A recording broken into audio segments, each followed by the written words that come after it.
আমরা কি আমাদের অবস্থা পরিবর্তনের চেষ্টা করতে চাই? তাহলে প্রথম যে কাজটা সেটা হলো সময়কে মূল্যায়ন করা। কি কাজ ভাই?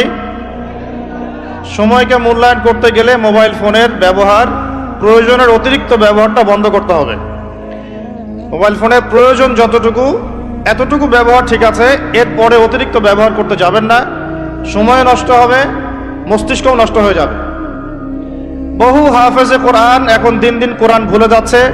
এর অন্যতম একটা কারণ মোবাইল ফোন। কিছু আহলুল বলদ বলতে পারে দলিল দেন, বলবো এটা দলিল নাই, বিনা দলিলেই হক কথা। আর এই দলিল বুঝতে হলে সাইকিয়াট্রিস্টের কাছে যান, ডক্টরের কাছে যান, তিনি বুঝাবেন যে মোবাইল ফোনের আসক্তির কারণে মেমোরি কিভাবে দিন দিন ড্যামেজ হয়ে যাচ্ছে।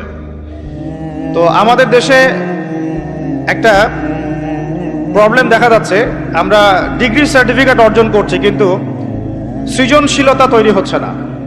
সৃজনশীলতা তৈরি হচ্ছে না, এর পিছনে অন্যতম একটা কারণ হচ্ছে মোবাইল ফোনের অতিরিক্ত ব্যবহার। এবং আমাদের বাচ্চা কাচ্চাদের অবস্থা আরো বেশি ভয়ঙ্কর। একটা শিশু বাচ্চাকে মোবাইল ফোন দেখানো ছাড়া মা ভাতও খাওয়াতে চাচ্ছেন না। এতে করে তার মেমোরিটা ছোটবেলাতেই ড্যামেজ হয়ে যাচ্ছে। আমরা যারা স্কুল কলেজ ইউনিভার্সিটির ছাত্রছাত্রী আছি, এদের একটা বড় অংশই, দিনের একটা বড় অংশ মোবাইল ফোনে পড়ে থাকে। এই কারণে একটা পড়া তারা বেশি দিন মনে রাখতে পারছে না। আমরা নিজেরাও ভুক্তভোগী। একসময় কোরআনের যে কোনো পৃষ্ঠার যে কোনো আয়াত অনেক সময় নাম্বার সহ বলে দিতে পারতাম, কিন্তু এই মোবাইল ফোনের ব্যবহারের কারণে আস্তে আস্তে আমরাও দেখা যাচ্ছে আয়াত বলতে গিয়ে ভুল করছি, হাদিসের রেফারেন্স দিতে গিয়ে ভুল করছি। অনেক চিন্তা করেছিলাম যে এর পিছনে কারণটা কি। আমরা তো মুজাহাদা করে যাচ্ছি, কারণটা কি? কারণটা হচ্ছে ডিভাইসের অতিরিক্ত ব্যবহার। আল্লাহর ওয়াস্তে আমি ইয়াং জেনারেশনকে রিকোয়েস্ট করব, প্রয়োজনের অতিরিক্ত মোবাইল ফোন আজকে থেকে আর না। রাজি আছি? প্রয়োজন যতটুকু এতটুকু, এর অতিরিক্ত মোবাইল ফোন আজকে থেকে আর না। আর এই সামাজিক যোগাযোগ মাধ্যম সবাইকে ব্যবহার করতে হবে না। একটা বিষয় যদি সামনে চলে আসে, এই বিষয়টাকে নিয়ে সবাইকে কথা বলতে হবে না, সবাইকে পোস্ট দিতে হবে না, সবাইকে লিখতে হবে না, সবাইকে শেয়ার করতে হবে না। যারা ওই বিষয়ে বিশেষজ্ঞ তারা সেই বিষয়ে কথা বলবেন। ইনশাআল্লাহ যখন আমরা বিশেষজ্ঞদের থেকে সবার কাছে একটা দায়িত্ব দিয়ে দেই, সবাই যে যার মতো করে বলতে থাকে, তখন ওই বিষয়ের মৌলিকতা নষ্ট হয়ে যায়। এ কারণে আপনি দেখবেন বাংলাদেশের মতো জায়গায় এই জাতিটার একটা মৌলিক সমস্যা হচ্ছে, কোনো ইস্যুই 7 দিনের বেশি স্টে করে না। অক্টোবর মাসের শুরুর দিকে 3 থেকে 6 তারিখের দিকে আমরা যেভাবে হুরমাতুল আকসা, বাইতুল মুকাদ্দাস, প্যালেস্টাইন, গাজা, জেরুজালেম এগুলো নিয়ে যেমন সরব ছিলাম, আস্তে আস্তে আস্তে আমরা এগুলো থেকে দূরে সরে গেলাম, আমরা ভুলে গেলাম। কারণ কি? কারণ আমরা হয়ে গেছে একটা ইস্যু পাগল জাতি। এর অন্যতম একটা কারণ হচ্ছে সামাজিক যোগাযোগ মাধ্যমের যে গঠনমূলক ব্যবহার, এটা আমরা সবাই জানি না, আমরা বুঝি না আমরা কি ব্যবহার করছি, কেন করছি, কিভাবে করা উচিত। যদি সরকার থেকে একটা নীতিমালা দেওয়া হতো আর একটা যোগ্যতার মানদণ্ড দেওয়া হতো যে এই যোগ্যতা না অর্জন করা পর্যন্ত সামাজিক যোগাযোগ মাধ্যমে অ্যাকাউন্ট খুলতে পারবে না, তাহলে দেখতেন সমাজটা সুশৃঙ্খল হয়ে যেত। তো প্রথমে এতগুলো কথা বলার উদ্দেশ্য হচ্ছে যুবকদেরকে একটা বিষয় সচেতন করা, যে আপনার মেধা, আপনার সময়, আপনার প্রতিভা, এই পুরো বিষয়গুলো এখন মোবাইল ফোন খেয়ে ফেলছে আপনাদের। এখন এখান থেকে বের হওয়ার আপনার কাছে পথ যেহেতু নাই, অতএব যতটুকু ইউজ করতে আপনি পারেন প্রয়োজনে অতটুকু ইউজ করবেন, বাকি সময় ফোনে পড়ে থাকবেন না। রাজি আছি?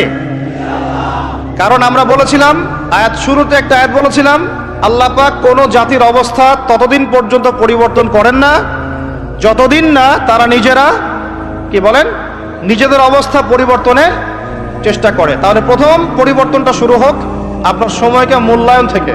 আল্লাহ পাক তৌফিক দান করেন। আল্লাহ পাক কিন্তু সূরা আসরে বলেছেন, ওয়াল আসরি, সময়ের কসম, মহাকালের কসম, সময়ের কসম, ইন্নাল ইনসানা লাফি খুসর, আমি আল্লাহ সময়ের কসম করে বলছি পুরো মানব জাতি ক্ষতির মধ্যে আছে। ইল্লাল্লাযীনা আমানু, তারা ব্যতীত যারা ঈমান এনেছে, ওয়া আমিলুস সলিহাত, এবং সৎ আমল সম্পাদন করেছে, ওয়া তাওয়াসাউ বিল হক, পরস্পরকে সত্যের উপদেশ দিয়েছে, ওয়া তাওয়াসাউ বিস সবর, এবং পরস্পরকে ধৈর্যের উপদেশ দিয়েছে। তাহলে আল্লাহ পাক এখানে সময়কে মূল্যায়ন করতে বলেছে। তো যদি আমরা জাতিগতভাবে পরিবর্তন চাই এবং এই বিশ্বে আবারও সেই আগের মতো মাথা উঁচু করে বাঁচতে চাই, সবার আগে সময়কে মূল্যায়ন করতে হবে। আল্লাহ পাক তৌফিক এনায়েত করেন, আমিন। আর এই সময়কে মূল্যায়নের পথে বাধাই হচ্ছে স্মার্টফোন। কিভাবে? আমার আজকের আলোচনার টপিক কিন্তু স্মার্টফোন না। শুরু করলাম কারণ আপনারা অনেকেই ফোন বের করে দাঁড়িয়ে আছেন সেলফি তোলার জন্য, ভিডিও করার জন্য। এগুলো দিয়ে গাজাবাসীর কোনো উপকার নাই। এইসব করে সারা বিশ্বে নির্যাতিত উম্মার তাদের রক্তের ঋণ শোধ হবে না। এগুলো করে আমাদের মাজলুম বোনদের ইজ্জতের বদলা নেওয়া যাবে না। এগুলো করে আমাদের ভাইদেরকে যে বোম মেরে হত্যা করা হচ্ছে বা এখনো হচ্ছে, ভবিষ্যতেও হয়তো হবে, অতীতেও হয়েছে, এই ঋণ আপনি সব শোডাউন করে শোধ করতে পারবেন না। তো এগুলো মৌলিক কাজ নয়, এগুলো মৌলিক কোনো কাজ নয়। এগুলো বরং কোনো ক্ষেত্রে অতিরিক্ত শোডাউন করতে গিয়ে উপকারের চেয়ে ক্ষতি হয়ে যায় বেশি। কারণ আপনারা একটু চোখ কান খোলা রাখে দেখবেন, যাদেরকে নিয়েই শোডাউন বেশি করা হয়েছে আপনারা তাদেরকে আর ধরে রাখতে পারেন নাই। কি বুঝলেন কথা? কেউ বুঝে ঠিক বলছে, কেউ না বুঝে ঠিক বলছে। যাদেরকে নিয়ে আপনারা বেশি বেশি শোডাউন করেছেন তাদেরকে আপনারা ধরে রাখতে পারেন নাই। তাহলে এখন সেই শূন্য স্থানগুলো কে পূরণ করবে? যারা শোডাউন করতো তারা কি পূরণ করতে পেরেছে? না। অতএব এগুলো বন্ধ করেন, মৌলিক কাজ করি। মৌলিক কাজ হচ্ছে আমরা জাতিটাকে পরিবর্তন করতে চাই কি চাই না? পরিবর্তনের দরকার আছে কি নাই? আমাদেরকে সবকিছু সুন্দর চলছে? যদি বাহিরের চোখ দিয়ে দেখেন তাহলে মনে হবে হ্যাঁ সব সুন্দর চলছে, তাই না? মসজিদ আছে আমাদের, মাদ্রাসা আছে আমাদের, আমরা মুসলমান, কালিমা পড়েছি, লা ইলাহা ইল্লাল্লাহ পড়েছি, মুহাম্মাদুর রাসূলুল্লাহ পড়েছি, আমরা মাশাআল্লাহ আমাদের বোনরা পর্দা করে, আপনারা ওয়াজ মাহফিলে আসছেন, ইত্যাদি ইত্যাদি। আপনারা যদি বাহিরের চোখ দিয়ে দেখেন মনে হবে সব ঠিকই আছে, কিন্তু আমাদের এই বাহিরের চোখের বাহিরেও ভিতরে একটা চোখ আছে। এটা কি বিশ্বাস করেন? বাহিরের চোখ দিয়ে যদি দেখেন তাহলে মনে হবে সব ঠিক আছে। কেমন? মসজিদ আছে, মাদ্রাসা আছে, আমাদের ওলামায়ে কেরাম আছেন, আমাদের ইসলামের বই পুস্তক লেখা হচ্ছে, আপনারা নামাজ পড়ছেন, কেউ কেউ যাকাত দিচ্ছে, আমাদের বোনরা পর্দা করছে, আমাদের ভাইরা ওয়াজ মাহফিলে আসছে, এভরিথিং ইজ গোয়িং ফাইন। আপনার কাছে এটা মনে হবে যে সব ঠিকই আছে, তাই না? থিংস আর অল রাইট, সব ঠিক আছে। কিন্তু ভিতরের চোখ দিয়ে দেখা শিখলে আপনি বুঝবেন যে এই সব ঠিকের অন্তরালে আসলে কিছুই ঠিক নাই। আগে আপনাকে বুঝাচ্ছি ভিতরের চোখটা কি, তারপরে বুঝাবো কিভাবে সব ঠিক নাই। ভিতরের চোখটা বুঝতে হলে আপনাকে সূরা কাহফ পড়তে হবে। কোন সূরা ভাই? আরো জোরে বলি, কোন সূরা? নবী সাল্লাল্লাহু আলাইহি ওয়াসাল্লাম বলেন, সাল্লাল্লাহু আলাইহি ওয়াসাল্লাম যখনই নাম আসবে পড়বেন সাল্লাল্লাহু আলাইহি ওয়াসাল্লাম। 10 নেকি হবে ইনশাআল্লাহ, 10টা গুনাহ মাফ হবে ইনশাআল্লাহ, 10 বার আল্লাহ রহম করবেন ইনশাআল্লাহ, এবং আপনার মর্যাদা 10 গুণ বাড়ায় যাবে ইনশাআল্লাহ। যখনই নবী মুহাম্মাদের নাম আসবে পড়বেন সাল্লাল্লাহু আলাইহি ওয়াসাল্লাম। যে যত বেশি দরুদ পড়ে সে ইনশাআল্লাহ তাআলা তত নিশ্চিন্তে টেনশন ফ্রি জীবন যাপন করবে ইনশাআল্লাহ। ওই দলিলগুলো ইনশাআল্লাহ আরেকদিন দিব, আজকে এটা আলোচনার টপিক নয়। এখন নবী সাল্লাল্লাহু আলাইহি ওয়াসাল্লাম বলেছেন, যে ব্যক্তি জুমার দিনে সূরা কাহফ তেলাওয়াত করে, কোন দিনে ভাই? তাহলে এক জুমা থেকে আরেক জুমা পর্যন্ত আপনার জীবন, আপনার এই সময়টা আল্লাহ রাব্বুল আলামিন নূর দিয়ে ভরে দিবেন। সুবহানাল্লাহ। আরেকটা হাদিসে আসছে নবী সাল্লাল্লাহু আলাইহি ওয়াসাল্লাম বলেছেন, সূরা কাহফের প্রথম 10টা আয়াত অথবা শেষের 10টা আয়াত, আরেকটা বর্ণনা আসছে প্রথম 3টা আয়াত, মানে প্রথম 10 বা প্রথম 3 বা প্রথম 3, 10, শেষের 10 সবগুলোই। এগুলো যারা মুখস্থ করবে, আমল করবে, পাঠ করবে, তার জীবদ্দশায় যদি দাজ্জালও বের হয় সেই দাজ্জাল তার কোনো ক্ষতি করতে পারবে না। এই সূরাটাকে নবী সাল্লাল্লাহু আলাইহি ওয়াসাল্লাম দাজ্জালের সাথে সম্পৃক্ত করেছেন, অন্য সূরাকে করেন নাই। এই সূরাটা যখন আপনি পড়বেন অর্থ সহ, আপনি দেখবেন এখানে 4টা গল্প আছে। কয়টা ভাই? এটাকে গল্প বলা ঠিক না, এটা হলো সত্য ঘটনা। এটা কি? সত্য ঘটনা। একটা হচ্ছে আসহাবুল কাহফের ঘটনা, গুহাবাসীর ঘটনা। 2 নাম্বার হচ্ছে 2 বন্ধুর ঘটনা, একজন ধনী বিত্তশালী আর একজন অতি দরিদ্র ইমানদার। কখনো পড়েছিলেন কি? পড়া হয়েছিল? 3 নাম্বার হচ্ছে যুলকারনাইন আলাইহিস সালাম, তার ঘটনা, নাম শুনেছেন? আর 4 নাম্বার হচ্ছে নবী মুসা আলাইহিস সালাম এবং খিদির আলাইহিস সালামের ঘটনা।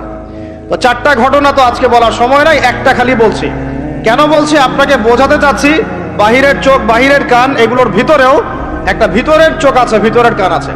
ওইটা যার জিন্দা আছে তার কলবে আল্লাহ নূর আছে ইনশাআল্লাহ। ওইটা যার জিন্দা নাই তার কাছে বাহিরের চোখ দিয়ে মনে হবে সব ঠিক চলছে।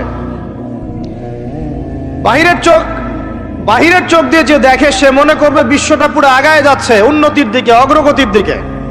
আর যার ভিতরের কলবের চোখটা জিন্দা সে দেখবে যে পুরো বিশ্ব আগায় যাচ্ছে কিয়ামতের দিকে। বাহিরের চোখ দিয়ে যে দেখে সে মনে করবে যে বিশ্ব রাজনীতির মনে হয় খুব সুন্দর অবস্থা। আর ভিতরের চোখ দিয়ে দেখলে আপনি বুঝবেন বিশ্ব রাজনীতি যাচ্ছে একটা মালহামার দিকে। বাইরের চোখ দিয়ে দেখবেন মনে হবে সব সুন্দর চলছে, আমরা হালাল খাচ্ছি। আর ভিতরের চোখ দিয়ে দেখলে দেখবেন যে 90% মানুষের রিজিক হারাম। বাইরের চোখ দিয়ে দেখলে আপনি মনে করবেন মেয়েরা এগিয়ে যাচ্ছে, মাশাআল্লাহ, কত উন্নতি, অগ্রগতি, প্রোগ্রেস, নারী জাগরণ আন্দোলন। আর ভিতরের চোখ দিয়ে দেখলে আপনি দেখবেন মেয়েরা আগাচ্ছে ঠিকই, কিন্তু আস্তে আস্তে তারা জাহান্নামের দিকে এগিয়ে যাচ্ছে। বাইরের চোখ দিয়ে আপনি দেখবেন মুসলিমদের সংখ্যা প্রচুর, আমাদের ভয় কিসে, এত সংখ্যা, লক্ষ লক্ষ, কোটি কোটি। ভিতরের চোখ দিয়ে দেখলে বুঝবেন প্রকৃত পাক্কা ইমানদারের সংখ্যা হাতে গোনা যায়। বাইরের চোখ দিয়ে দেখলে মনে হবে যে অনেকে তো বিশুদ্ধ আকীদার দাওয়াত দিয়ে বেড়াচ্ছে। ভিতরের চোখ দিয়ে দেখলে বুঝবেন এরা মুনাফিকি মানহাজ চালু করেছে। বাইরের চোখ দিয়ে দেখবেন মনে হবে যে মুসলমানরা হয়তো নির্যাতিত হচ্ছে, ওরা কখনো ঘুরে দাঁড়াতে পারবে না, ওরা মনে হয় শেষ হয়ে যাবে। ভিতরের চোখ দিয়ে দেখলে বুঝবেন মুসলমানরা অচিরেই বাইতুল মুকাদ্দাস জয় করবে ইনশাআল্লাহ। আমি বুঝাতে চাচ্ছি বাইরের চোখ আর ভিতরের চোখ এক। ভিতরের চোখ খুলবে কোন সূরায়? ওই সূরার মধ্যে কয়টা গল্প আছে? তার মধ্যে একটা হচ্ছে নবী মূসা এবং খিদির আলাইহিস সালামের গল্প। এইটা একটু শেয়ার করতে চাই, লোভ সামলাতে পারছি না, করব। নবী মূসা আলাইহিস সালাম একদিন বক্তব্য দিচ্ছেন। কি দিচ্ছেন? বক্তব্যকে আরবিতে খুতবা বলা হয়। তো একজন দাঁড়িয়ে বললেন, বনু ইসরাইলদের একজন, হে ইয়া মূসা, আপনি তো চমৎকার একটা বক্তব্য দিয়েছেন, আপনার চেয়ে কোনো জ্ঞানী মানুষ কি পৃথিবীতে এখন আছে? নবী মূসা আলাইহিস সালাম বলছেন, না, আমার জানা মতে আমার চেয়ে কোনো জ্ঞানী মানুষ এখন পৃথিবীতে নাই। স্বাভাবিক, কারণ তিনি তখন নবী, নবীর কাছে আল্লাহর ওহী আসে, তিনি সবচেয়ে জ্ঞানী হবেন, স্বাভাবিক। আল্লাহ রাব্বুল আলামিন বললেন, মূসা, তোমার চাইতেও জ্ঞানী আমার এক বান্দা আছে। বলেন সুবহানাল্লাহ। নবী মূসা আলাইহিস সালাম যখনই শুনতে পারলেন যে আমার চেয়েও জ্ঞানী একজন বান্দা আছেন, তিনি বললেন যে আমি তার সাথে দেখা করতে চাই, আমি তার সাথে দেখা করতে চাই। যুবকরা শোনেন, জ্ঞানী মানুষের সন্ধান পাওয়ার পরে নবী মূসা নবী হয়েও দূর দূরান্ত সফর করেছেন ওই জ্ঞানী মানুষের সাথে সাক্ষাৎ করার জন্য। তো আপনারা রেডিমেড ইসলাম চান, আপনারা ফেসবুক শরীফে ইসলাম চান, ইউটিউব শরীফে ইসলাম চান, কিন্তু সফর করে, কষ্ট করে, পরিশ্রম করে আলেম ওলামা পর্যন্ত পৌঁছাতে চান না। 3 ঘন্টা বক্তব্য শুনতে রাজি আছেন, কিন্তু আপনারা 3 ঘন্টা কোরআন তেলাওয়াত করতে চান না। এই কি সমস্যা? আমাকে রাগ হইতে বাধ্য করেন না, রাগ করতে বাধ্য করেন না। রাগ হইলে আমি নিজেকে কন্ট্রোল করতে পারি না। বসেন, ওখানে বসে যান। আচ্ছা ভাই, এদিকে তাকাই আমরা। এই যে আলোচনার পরিবেশগুলো নষ্ট করা হচ্ছে, আমি এগুলোই খুব অপছন্দ করি। এই জন্য আমি বারবার মাহফিল কমিটিকে বলি যে ভাই, আপনারা মসজিদে আয়োজন করেন, মসজিদের ভিতরে করেন, জুমার খুতবায় আমাকে নেন, খুতবার পরে আলোচনা নেন, বা বাদ মাগরিব নেন, বাদেশার হালাকায় নেন। যতগুলো মাহফিলে গিয়েছি এই জিনিসগুলো দেখেছি আমি। হই হুল্লা, চিল্লাফল্লা, শোডাউন, সেলফি ইত্যাদি ইত্যাদি। বক্তা হাঁটতে ঢুকতেই তার হিমশিম খেতে হচ্ছে, তার গায়ের উপর মানুষ হুমড়ি খেয়ে পড়ছে। এগুলো কোনোভাবেই ইসলামের আচরণ না। এগুলো উল্টা মানুষকে কষ্ট দেওয়া। ব্যাপারটা বুঝেন, এখানে আল্লাহ এবং তার রাসূলের কথা হচ্ছে। একটা মজলিসে আল্লাহ এবং তার রাসূলের কথা হচ্ছিল, একজন উচ্চস্বরে কথা বলেছেন একজন সাহাবী। আয়াত নাজিল হয়ে গেল আল্লাহর পক্ষ থেকে, যেখানে নবী কথা বলেন তার কণ্ঠস্বরের উপরে কণ্ঠস্বর উঁচু করো না। লা তারফাউ আসওয়াতাকুম ফাওকা সাউতিন নবী ওয়া লা তাজহারু লাহু, তোমরা নবীর কণ্ঠস্বরের উপরে কণ্ঠস্বর উঁচু করো না। তাহলে কি হবে? আন তাহবাতা আমালাকুম ওয়া আনতুম লা তাশউরুন, তোমাদের আমলনামা ডিলিট হয়ে যাবে, আমলনামার সব নেক আমল নষ্ট হয়ে যাবে, তোমরা টেরই পাবে না। নাউযুবিল্লাহ। আমরা এটাকে কিছু মনেই করি না। আল্লাহ পাক আমাদেরকে বুঝ দান করেন, আমিন। আর এটা কি হয়, সমস্যা, আলোচনার প্রসঙ্গটা হারিয়ে ফেলা যায়। এটা আপনারা যখন আলোচনা করবেন বুঝতে পারবেন। আলোচনা একটা একটা কন্টেন্ট থাকে, একটা ধারা থাকে।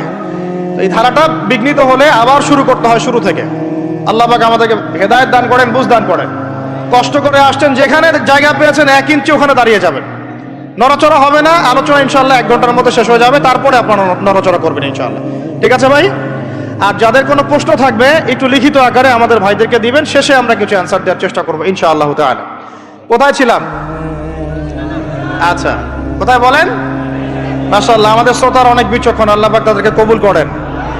আল্লাহ পাক আমাকে জানা অনুযায়ী আমল করার তৌফিক দান করেন, আপনাদেরকে শোনা অনুযায়ী আমল করার তৌফিক দান করেন।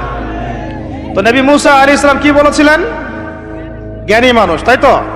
তো যখন আল্লাহ পাক বললেন যে না, আমার আরেকজন বান্দা আছে তিনি জ্ঞানী মানুষ, তখন তিনি বললেন যে আমি তার সাথে কি করতে চাই? সাক্ষাৎ করতে চাই। এখান থেকে বলছিলাম যে আপনারা জ্ঞানের জন্য সফর করবেন, ইলম অর্জনের জন্য কি করবেন? সফর করবেন, আলেমদের কাছে যাবেন, তাদের বাসায় যাবেন, সাক্ষাৎ করবেন, মাদ্রাসায় যাবেন, সোহবত নিবেন। সবসময় রেডিমেড জ্ঞান নিতে আসবেন না। তো রেডিমেড জিনিস পেলে মানুষের মূল্য বোঝে না। ওই যে সাহাবীরা যারা রক্ত দিয়ে ইসলাম প্রতিষ্ঠা করেছে, তারা জানতেন ইসলাম কি জিনিস। আমরা রেডিমেড পেয়েছি তো আমরা বুঝি না ইসলাম কি জিনিস, আমরা বুঝি না, বিশ্বাস করেন আমরা বুঝি না। তো যাই হোক, তো মুসা আলাইহিস সালাম বলছেন যদি আমাকে যুগ যুগ ধরে সফর করতে হয় তবুও আমি সফর করব, তারপরেও আমি তার সাক্ষাৎ চাই। আল্লাহ পাক বললেন ঠিক আছে, তুমি তাকে পাবে যখন মাজমাউল বাহরাইন বলা হয়, 2 সমুদ্র যেখানে মিলে যাবে সেখানে তুমি আমার সেই বান্দাকে পাবে। কোথায় পাবে ভাই? 2 সমুদ্র যেখানে মিলে যাবে সেখানে পাবে। এখানে আপনি ভৌগোলিকভাবে ওর ব্যাখ্যা নিতে পারেন, আধ্যাত্মিকভাবেও নিতে পারেন। 2 সমুদ্র বলতে হয়তো বা ভৌগোলিকভাবে বোঝানো হতে পারে, অথবা আধ্যাত্মিকতাও বোঝানো হতে পারে, যে বস্তুবাদী জ্ঞান এবং মারিফতের জ্ঞান যেখানে মিলে যাবে সেখানে। আল্লাহু আ'লাম, আল্লাহ ভালো জানেন। তো নবী মুসা আলাইহিস সালাম তার একজন সঙ্গীকে নিলেন, সেই সঙ্গী একজন যুবক। তরুণরা ভালো করে শোনেন, তরুণদের ত্যাগেই ইসলাম দাঁড়িয়ে আছে আলহামদুলিল্লাহ। এই তরুণরা যদি এই স্মার্টফোন, এই পাবজি, এই ফ্রি ফায়ার, এই মেয়ের প্রতি আসক্তি, ফ্রি মিক্সিং, এই মাদক, এগুলো ছেড়ে দিতে পারে, দিয়ে নামাজি হয়, কোরআনওয়ালা হয়, ওলামায়ে কেরামের সাথে পরামর্শ করে চলে, উম্মার জামার মধ্যে থাকে, একটা ইমারার মধ্যে থাকে, ইনশাআল্লাহ আল্লাহর জমিনে আল্লাহর দ্বীনের একামত কেউ ঠেকাতে পারবে না ইনশাআল্লাহ। দুঃখজনক হচ্ছে আপনারা সেখানে নাই, কিন্তু আপনারা আবেগে আছেন, আবেগ প্রদর্শন করছেন, বিবেক দিয়ে চিন্তা করছেন না, সমালোচনা বেশি করছেন, নিজে কোনো কাজ করছেন না, লেখালেখি করছেন, অনলাইনে বসে আছেন, সমালোচনা করছেন, শেয়ার দিচ্ছেন, লাইক দিচ্ছেন, কিন্তু আপনি আয়নার সামনে দাঁড়ায় চিন্তা করবেন, নিজেকে প্রশ্ন করবেন, এই উম্মার পিছনে আমার কি অবদান? এই উম্মাকে বিজয় করার পিছনে আমার অবদানটা কি? এই দেশকে উন্নতিতে নিয়ে যাওয়ার জন্য আমার অবদানটা কি? আমি আজ পর্যন্ত কি করেছি? দেখবেন জিরো, রেজাল্ট কি? জিরো। এই কাপুরুষ প্রজন্ম দিয়ে দিন কায়েম হবে না। মুখে কথা বলা অনেক সহজ, এরকম চেয়ারে বসে 2টা লেকচার দেওয়া কঠিন। মুখে বলা অনেক সহজ, একটা কনস্ট্রাকটিভ বই লেখা কঠিন। মুখে বলা অনেক সহজ, সাহসিকতার সাথে সমাজে নেমে জাহিলিয়াত দূর করা অনেক কঠিন। তো এই কঠিন কাজগুলো যখন আপনারা দায়িত্ব কাঁধে নেবেন, উম্মার বিজয় হয়ে যাবে ইনশাআল্লাহ। আল্লাহ পাক আমাদের কবুল করেন, আমিন। যুবক একজনকে সাথে নিয়ে নবী মুসা আলাইহিস সালাম হাঁটছেন। এই ব্যক্তির নামও বলে দেই, তার নাম হচ্ছে ইউশা বিন নুন। কি নাম?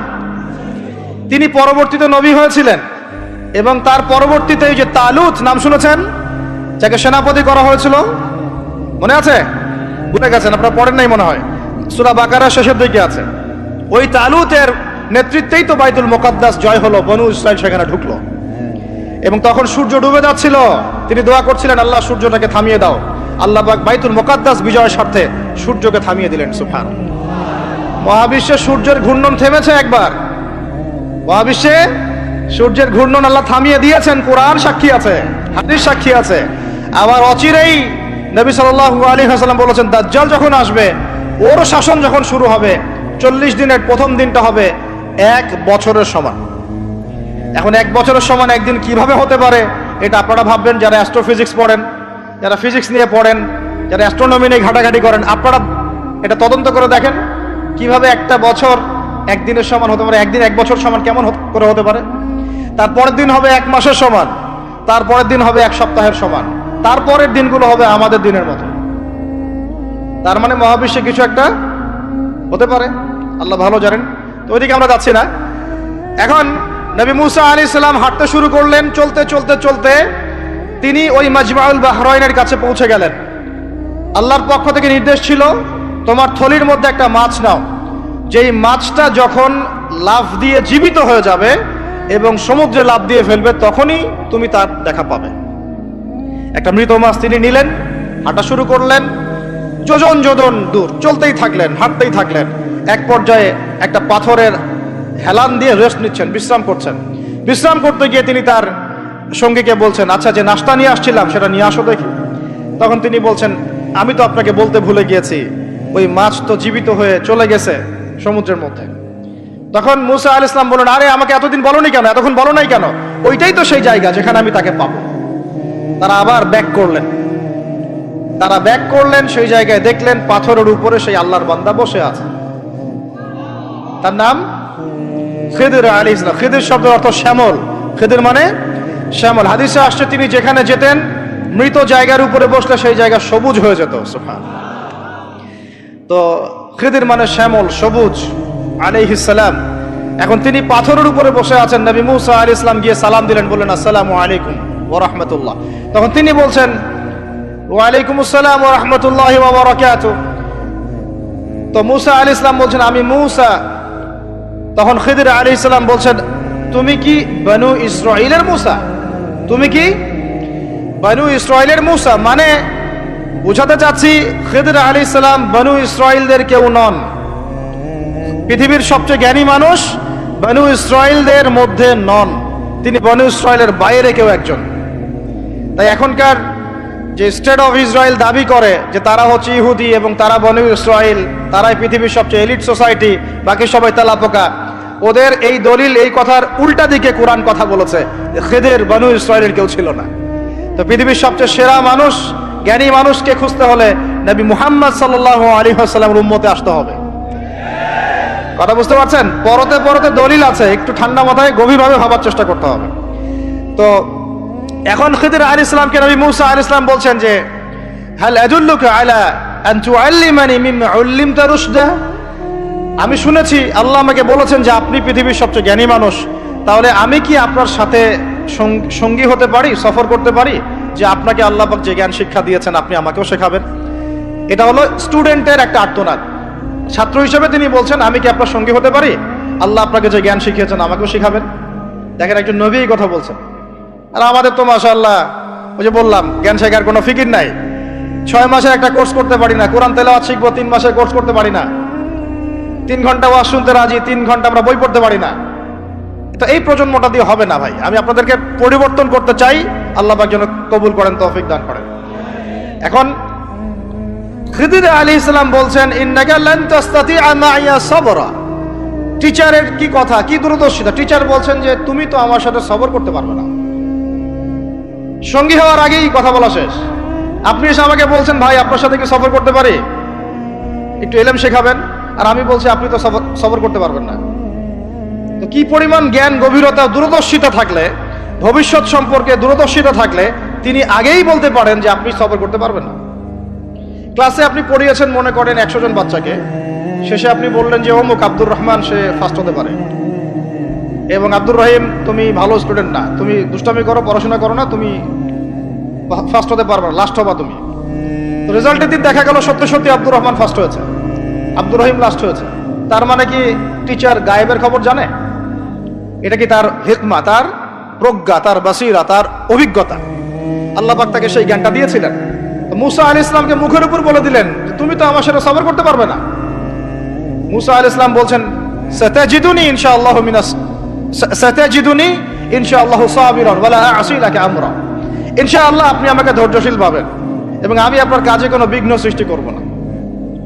তখন তিনি বলছেন, ঠিক আছে, যদি তুমি আমার সাথে যেতেই চাও তাহলে ফালা তাসআলনি আন শাই, আমার সাথে চলতে গেলে কোনো প্রশ্ন করা যাবে না। কেমন টিচার! টিচার দেখেন, আমার সাথে চলো, জ্ঞান অর্জন করতে চাও করো, কোনো প্রশ্ন করতে পারবে না। একটা হাদিসেও আসছে, একটা কম ধ্বংস হয় যখন নবীদেরকে অতিরিক্ত প্রশ্ন করে, এটা কেন, ওইটা কেন, ওইটা কেন। বেশি প্রশ্ন করতে হয় না, অতিরিক্ত প্রশ্ন করতে হয় না। তো যাই হোক, সফর শুরু হলো। ফানতালাকা, তারা হাঁটা শুরু করলেন। হাত্তা ইযা রাকিবা ফিস সাফিনাতি খারাকাহা, চলতে চলতে একটা নদী আসলো। তো এই নদীর পার হয়ে আরেক জায়গায় যেতে হবে, কিন্তু এটা পার হওয়ার জন্য তাদের কাছে অর্থ নাই। এক নৌকার মাঝি, সে বিনামূল্যে এটাকে পার করার জন্য প্রস্তাব দিল, ঠিক আছে বিনামূল্যে পার করে দিব। সেই নৌকায় করে তারা যখন যাচ্ছেন, যেতে যেতে তীরে পৌঁছার আগেই সেই নৌকার তলদেশটা খিদির আলাইহিস সালাম ফুটা করে দিলেন। নেন এখন, কাজটা দেখে কি ভালো মনে হচ্ছে না খারাপ?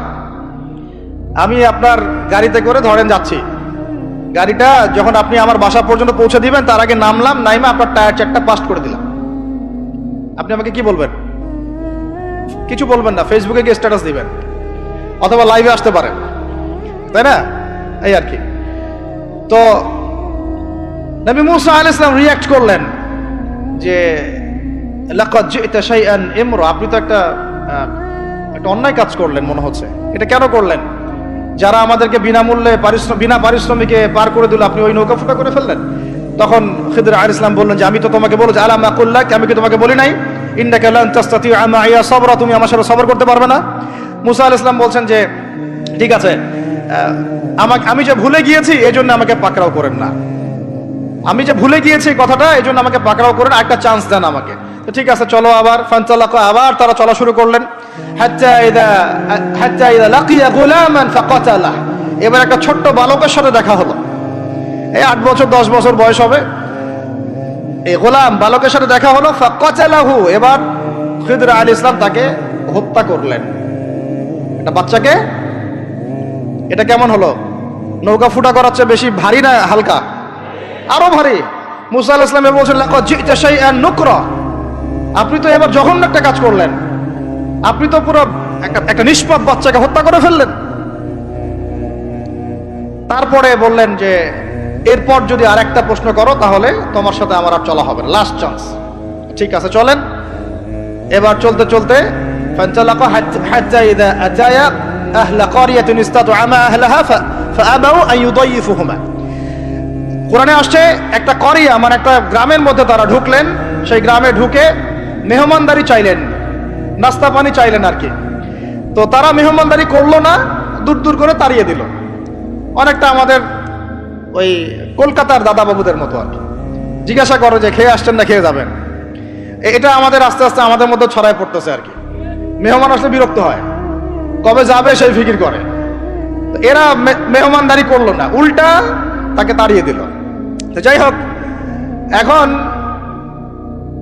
মুসা আলাইহিস সালাম বলছেন যে এখানে একটা ঘটনা ঘটেছে।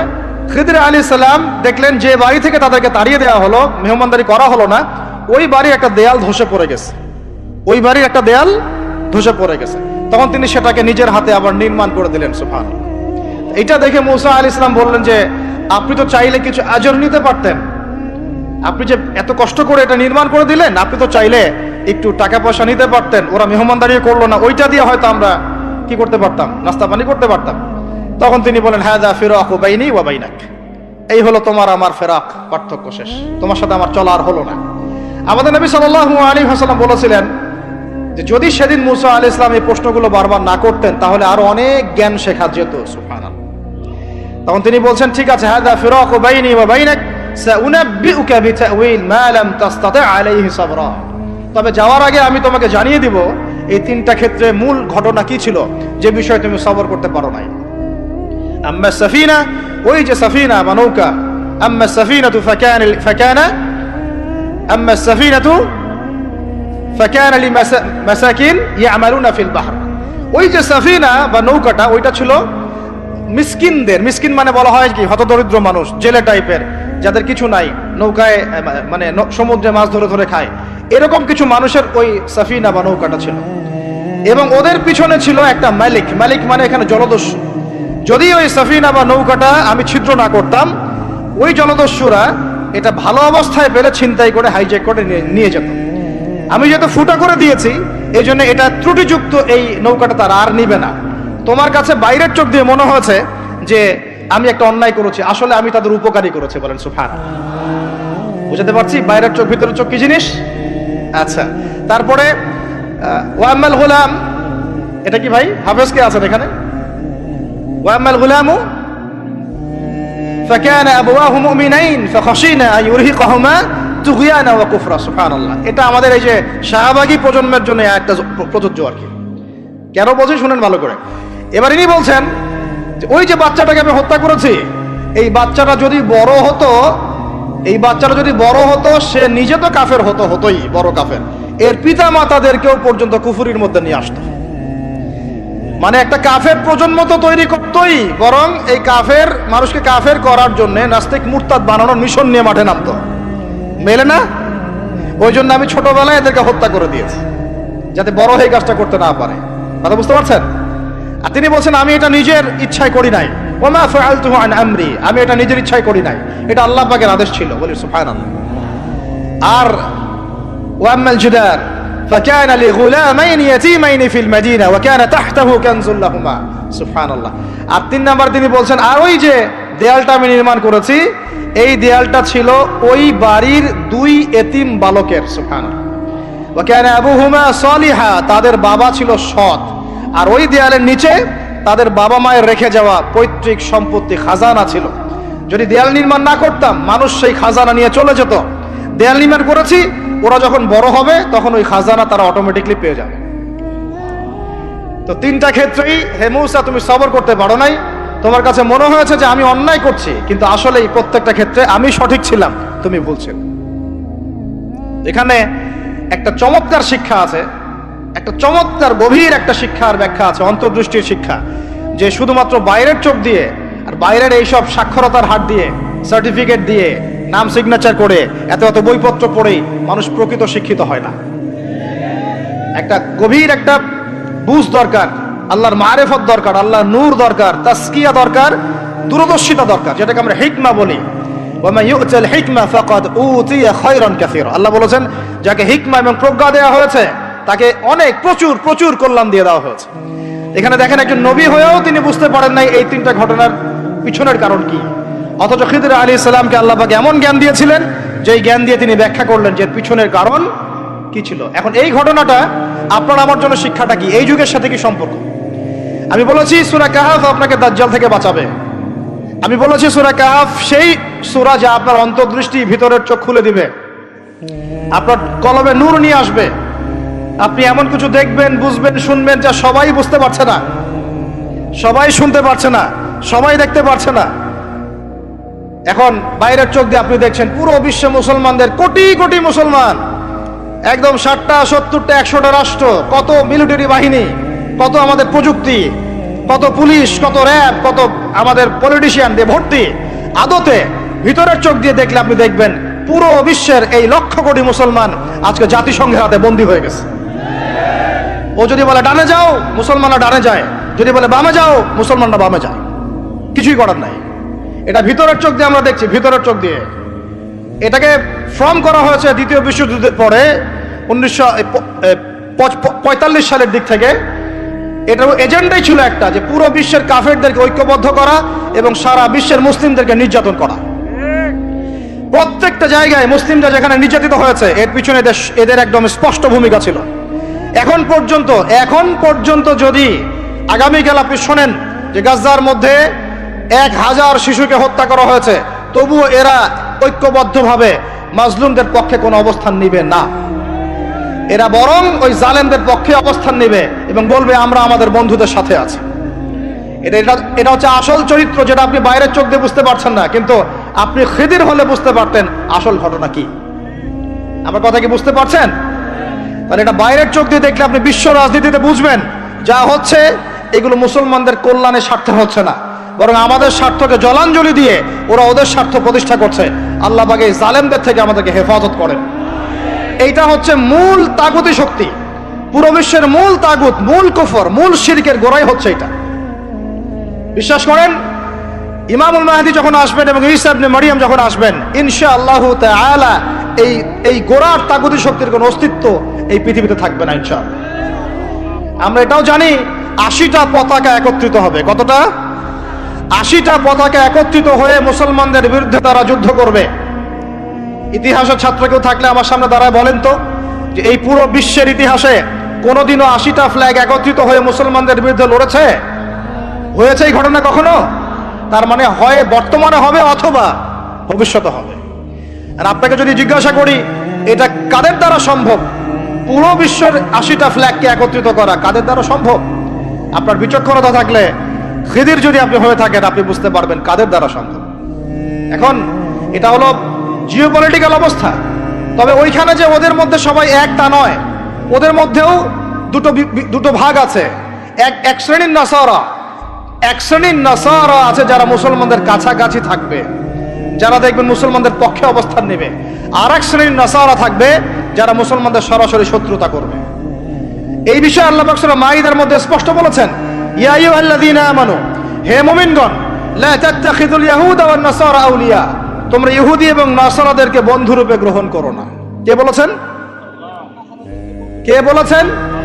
এখন আপনি কি আল্লাহর দিকে তেরে আসবেন? আপনি কি আল্লাহর সামনে আল্লাহর দিকে তেরে আসবেন? হ্যাঁ, আল্লাহ আপনি কেন এই কথা বললেন, আপনি কেন সাম্প্রদায়িক কথা বললেন, এমন কথা বলবেন? আল্লাহ বলছেন সূরা মাইদা আয়াত নাম্বার 51-তে, কত নাম্বার? আল্লাহ বলছেন, ইয়া আইয়ুহাল্লাযীনা আমানু, হে মুমিনগণ, তোমরা যদি মুমিন হয়ে থাকো, লা তাত্তাখিযুল ইয়াহুদা ওয়ান নাসারা আউলিয়া, ইহুদি এবং নাসারাদেরকে বন্ধুরূপে গ্রহণ করো না। এখন কি আল্লাহ পাক সব ইহুদিকেই বলছেন, সব ইহুদি সব নাসারাকেই বলছেন, সব খ্রিস্টানকে বলছেন? উত্তর না। কাদেরকে বলছেন? বা'দুহুম আউলিয়াউ বা'দ, ইহুদি নাসারার মধ্যে যারা একে অপরের বন্ধু, ইহুদি নাসারাদের মধ্যে যারা একে অপরের বন্ধু, আল্লাহ পাক তাদেরকে আমাদেরকে বন্ধুরূপে গ্রহণ করতে নিষেধ করেছেন। কেন? আল্লাহ পাক বলেছেন, ওয়া মান ইয়াতাওয়াল্লাহুম মিনকুম ফাইন্নাহু মিনহুম, তোমাদের মধ্যে কেউ যদি ওদের দিকে চলে যায়, ওদের দিকে মুখ ফিরায়, ওদের সাথে বন্ধুত্ব করে, অ্যালায়েন্স করে, তাহলে সে এই উম্মার কেউ না, সে তাদের অন্তর্ভুক্ত হয়ে যাবে। নাউযুবিল্লাহ। এখন আপনি বলেন তো সারা বিশ্বের ইহুদি এবং খ্রিস্টানরা কি একসাথে আছে? না, ওদের মধ্যে কিন্তু বিভক্তি আছে, আছে না? ওদের মধ্যে বিভক্তি আছে। খেয়াল করে দেখেন, এই ইস্যুগুলোতেও সব খ্রিস্টান কিন্তু একসাথে ইহুদিদের পক্ষ নেয় নাই। ভালো করে খেয়াল করে দেখবেন, বোঝার চেষ্টা করবেন, ওয়ার্ল্ড অ্যাফেয়ার্স বুঝবেন। ওদের মধ্যে ডিভাইডেশন আছে। আল্লাহ পাক বলছেন সব ইহুদি সব খ্রিস্টান খারাপ এমন নয়, তাদের মধ্যেও ভালো মানুষ আছে। কিন্তু যে ইহুদি যে খ্রিস্টানরা একে অপরের বন্ধু, তাদেরকে তোমরা বন্ধুরূপে গ্রহণ করো না। তাহলে আমাকে বলেন তো, স্ট্রেট ফরওয়ার্ড বলি, যে যারা প্যালেস্টাইনে জুলুম করছে, যে জারজ রাষ্ট্র, তাদের বন্ধু কোন খ্রিস্টানরা? কোন দিকের, কোন পৃথিবীর কোন দিকের, কোন সভ্যতার খ্রিস্টান রাষ্ট্রগুলো ওকে মদদ দিয়েছে বলেন তো দেখি? সর্বপ্রথম ওকে বড় করেছে ব্রিটেন। কে বড় করেছে? এবং এই পশ্চিমা সভ্যতা, ওর সাথে আরো অনেকগুলো কান্ট্রি আছে। তারপরে দ্বিতীয় বিশ্বযুদ্ধের পর 1914 সালে যখন অটোম্যানদেরকে পরাজিত করা হয়েছে, তখন ব্রিটেন ইহুদিদেরকে ঢুকিয়েছে জেরুজালেমে। তারপরে পেলে বড় করেছে। তারপর যখন ওরা একটু শক্তিশালী হয়ে গেছে, তখন ব্রিটেনের রোল শেষ। দ্বিতীয় বিশ্বযুদ্ধের পর সে দায়িত্ব চাপিয়ে দিয়েছে আমেরিকার হাতে। এরপরে সে এই জারজ রাষ্ট্রটাকে আস্তে আস্তে বড় করতে করতে ওই শিশু থেকে একদম ঘোড়সাওয়ারের ঘোড়ায় পরিণত করেছে, আরো শক্তিশালী করেছে। এবং বিগত 1945 থেকে এই 2024 পর্যন্ত, এখন পর্যন্ত প্রত্যক্ষ মদত দিয়ে সেটাকে বিশ্বের রুলিং স্টেট বানিয়েছে। এখন সে বিশ্বের মুসলমানদেরকে বলে, ওঠো, মুসলমানরা ওঠে, বসতে বললে বসে। বাস্তবতা এটা না যে আপনার অনেক মসজিদ আছে, অনেক মাদ্রাসা আছে, অনেক মুসলমান, আপনারা যুব সমাজের একদম বিস্ফোরণ, একজন বক্তা আসছে, একদম আল কোরআনের আলো ঘরে ঘরে জ্বালো। আদতে এগুলোর কোনো মূল্য হচ্ছে না। আদতে এগুলো দিয়ে সারা বিশ্ব দিন প্রতিষ্ঠা হচ্ছে না। কারণ বিশ্বের বাস্তবতা আমরা বুঝতে পারি নাই। বিশ্বের বাস্তবতা বুঝতে হলে খিজির হতে হবে। বিশ্বের বাস্তবতা এইটাই যে ওরা এখন এত শক্তিশালী একটা অবস্থায় গিয়েছে, ওখান থেকে আমাদেরকে তারা কন্ট্রোল করা শুরু করেছে বিগত প্রায় 100 বছর থেকে। কত বছর থেকে? এগুলো আমাদের হুঁশই নাই। আমরা মনে করি মাশাআল্লাহ আমি 5 ওয়াক্ত নামাজ পড়ি, কাম খালাস, আমি যাকাত দিয়েছি, কাম খালাস, আমি একদম পর্দা করি, মাশাআল্লাহ সব কাম খালাস, আমি একটা মসজিদ করেছি, বাস কাম খালাস, আমি মাশাআল্লাহ একটা মাদ্রাসা চালাই, বাস দিন কায়েম হয়ে গেছে। No, not at all. কোশ্চিন কালেও না। যতদিন পর্যন্ত মুসলমানরা আবার সেই ওমর ইবনে খাত্তাবের শাসন কায়েম করতে পারে নাই, এই বিশ্বে মুসলমানরা স্বাধীন নয়। আমরা এখনো স্বাধীনতা অর্জন করতে পারি নাই। আমরা সেদিন স্বাধীনতা অর্জন করতে পারবো যেই দিন বাইতুল মুকাদ্দাস আমাদের হাতে হবে ইনশাআল্লাহ।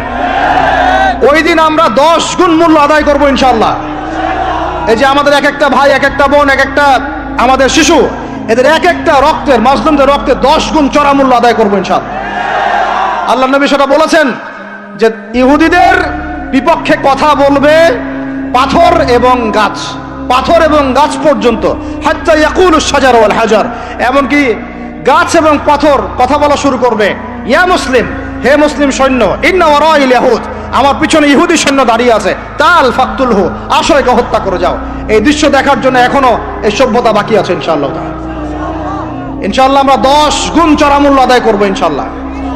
আমাদের মাজলুম ভাইদেরকে হত্যা করা হয়েছে, আমাদের বাচ্চাদেরকে বোম মেরে হত্যা করা হয়েছে, আমাদের বোনদেরকে দিনের পর দিন ধর্ষণ করা হয়েছে, বিগত 100 বছর হয়ে গেল। আর আশপাশে অনেক মুনাফিক বসে আছে, এরা টু শব্দ পর্যন্ত করতে পারে না। ধিক তোমাদের রাজতন্ত্রের উপরে, তোমাদের ক্ষমতার উপরে ধিক্কার জানাই আমরা। যেই ক্ষমতা নিয়ে তোমরা ইহুদিদের বিরুদ্ধে দাঁড়াতে পারো না, এই ক্ষমতার উপর আমরা ধিক্কার জানাই। ওর চেয়ে ওই মাজলুম ভাইরা অনেক ভালো, যারা ওই গুটি কয়েক লাঠিসোঁটা নিয়ে এদের প্রতিবাদ করেছে। ইনশাআল্লাহ এই প্রতিবাদ কিয়ামত পর্যন্ত থাকবে ইনশাআল্লাহ। আর আমাদের সরকার যদি আমাদেরকে সুযোগ করে দেয়, ইনশাআল্লাহ আমরা সেখানে শরীক হব ইনশাআল্লাহ। আমরা তো আর বিচ্ছিন্নভাবে শরীক হতে পারবো না। আমরা একটা জাতি গঠন করব। আমরা তো রাষ্ট্রের বাইরে না, আমরা সরকারের বাইরে না, আমরা বিদ্রোহী না, আমরা সরকারের বিরুদ্ধে কোনো অবস্থান নেই না। আমরা দাবি জানাবো, যদি আমাদের প্রত্যেক সদস্যকে, মানে আমাদের এই যে আমাদের দেশের যারা প্রশাসনে আছেন, আমজনতার মধ্যে আছেন, যাদের মধ্যে জিহাদের জজবা আছে, যারা ইহুদিদের সাথে জিহাদ করতে চায়, এই মানুষগুলোকে আপনারা প্রশিক্ষিত করেন, করে গাজায় পাঠান ইনশাআল্লাহ।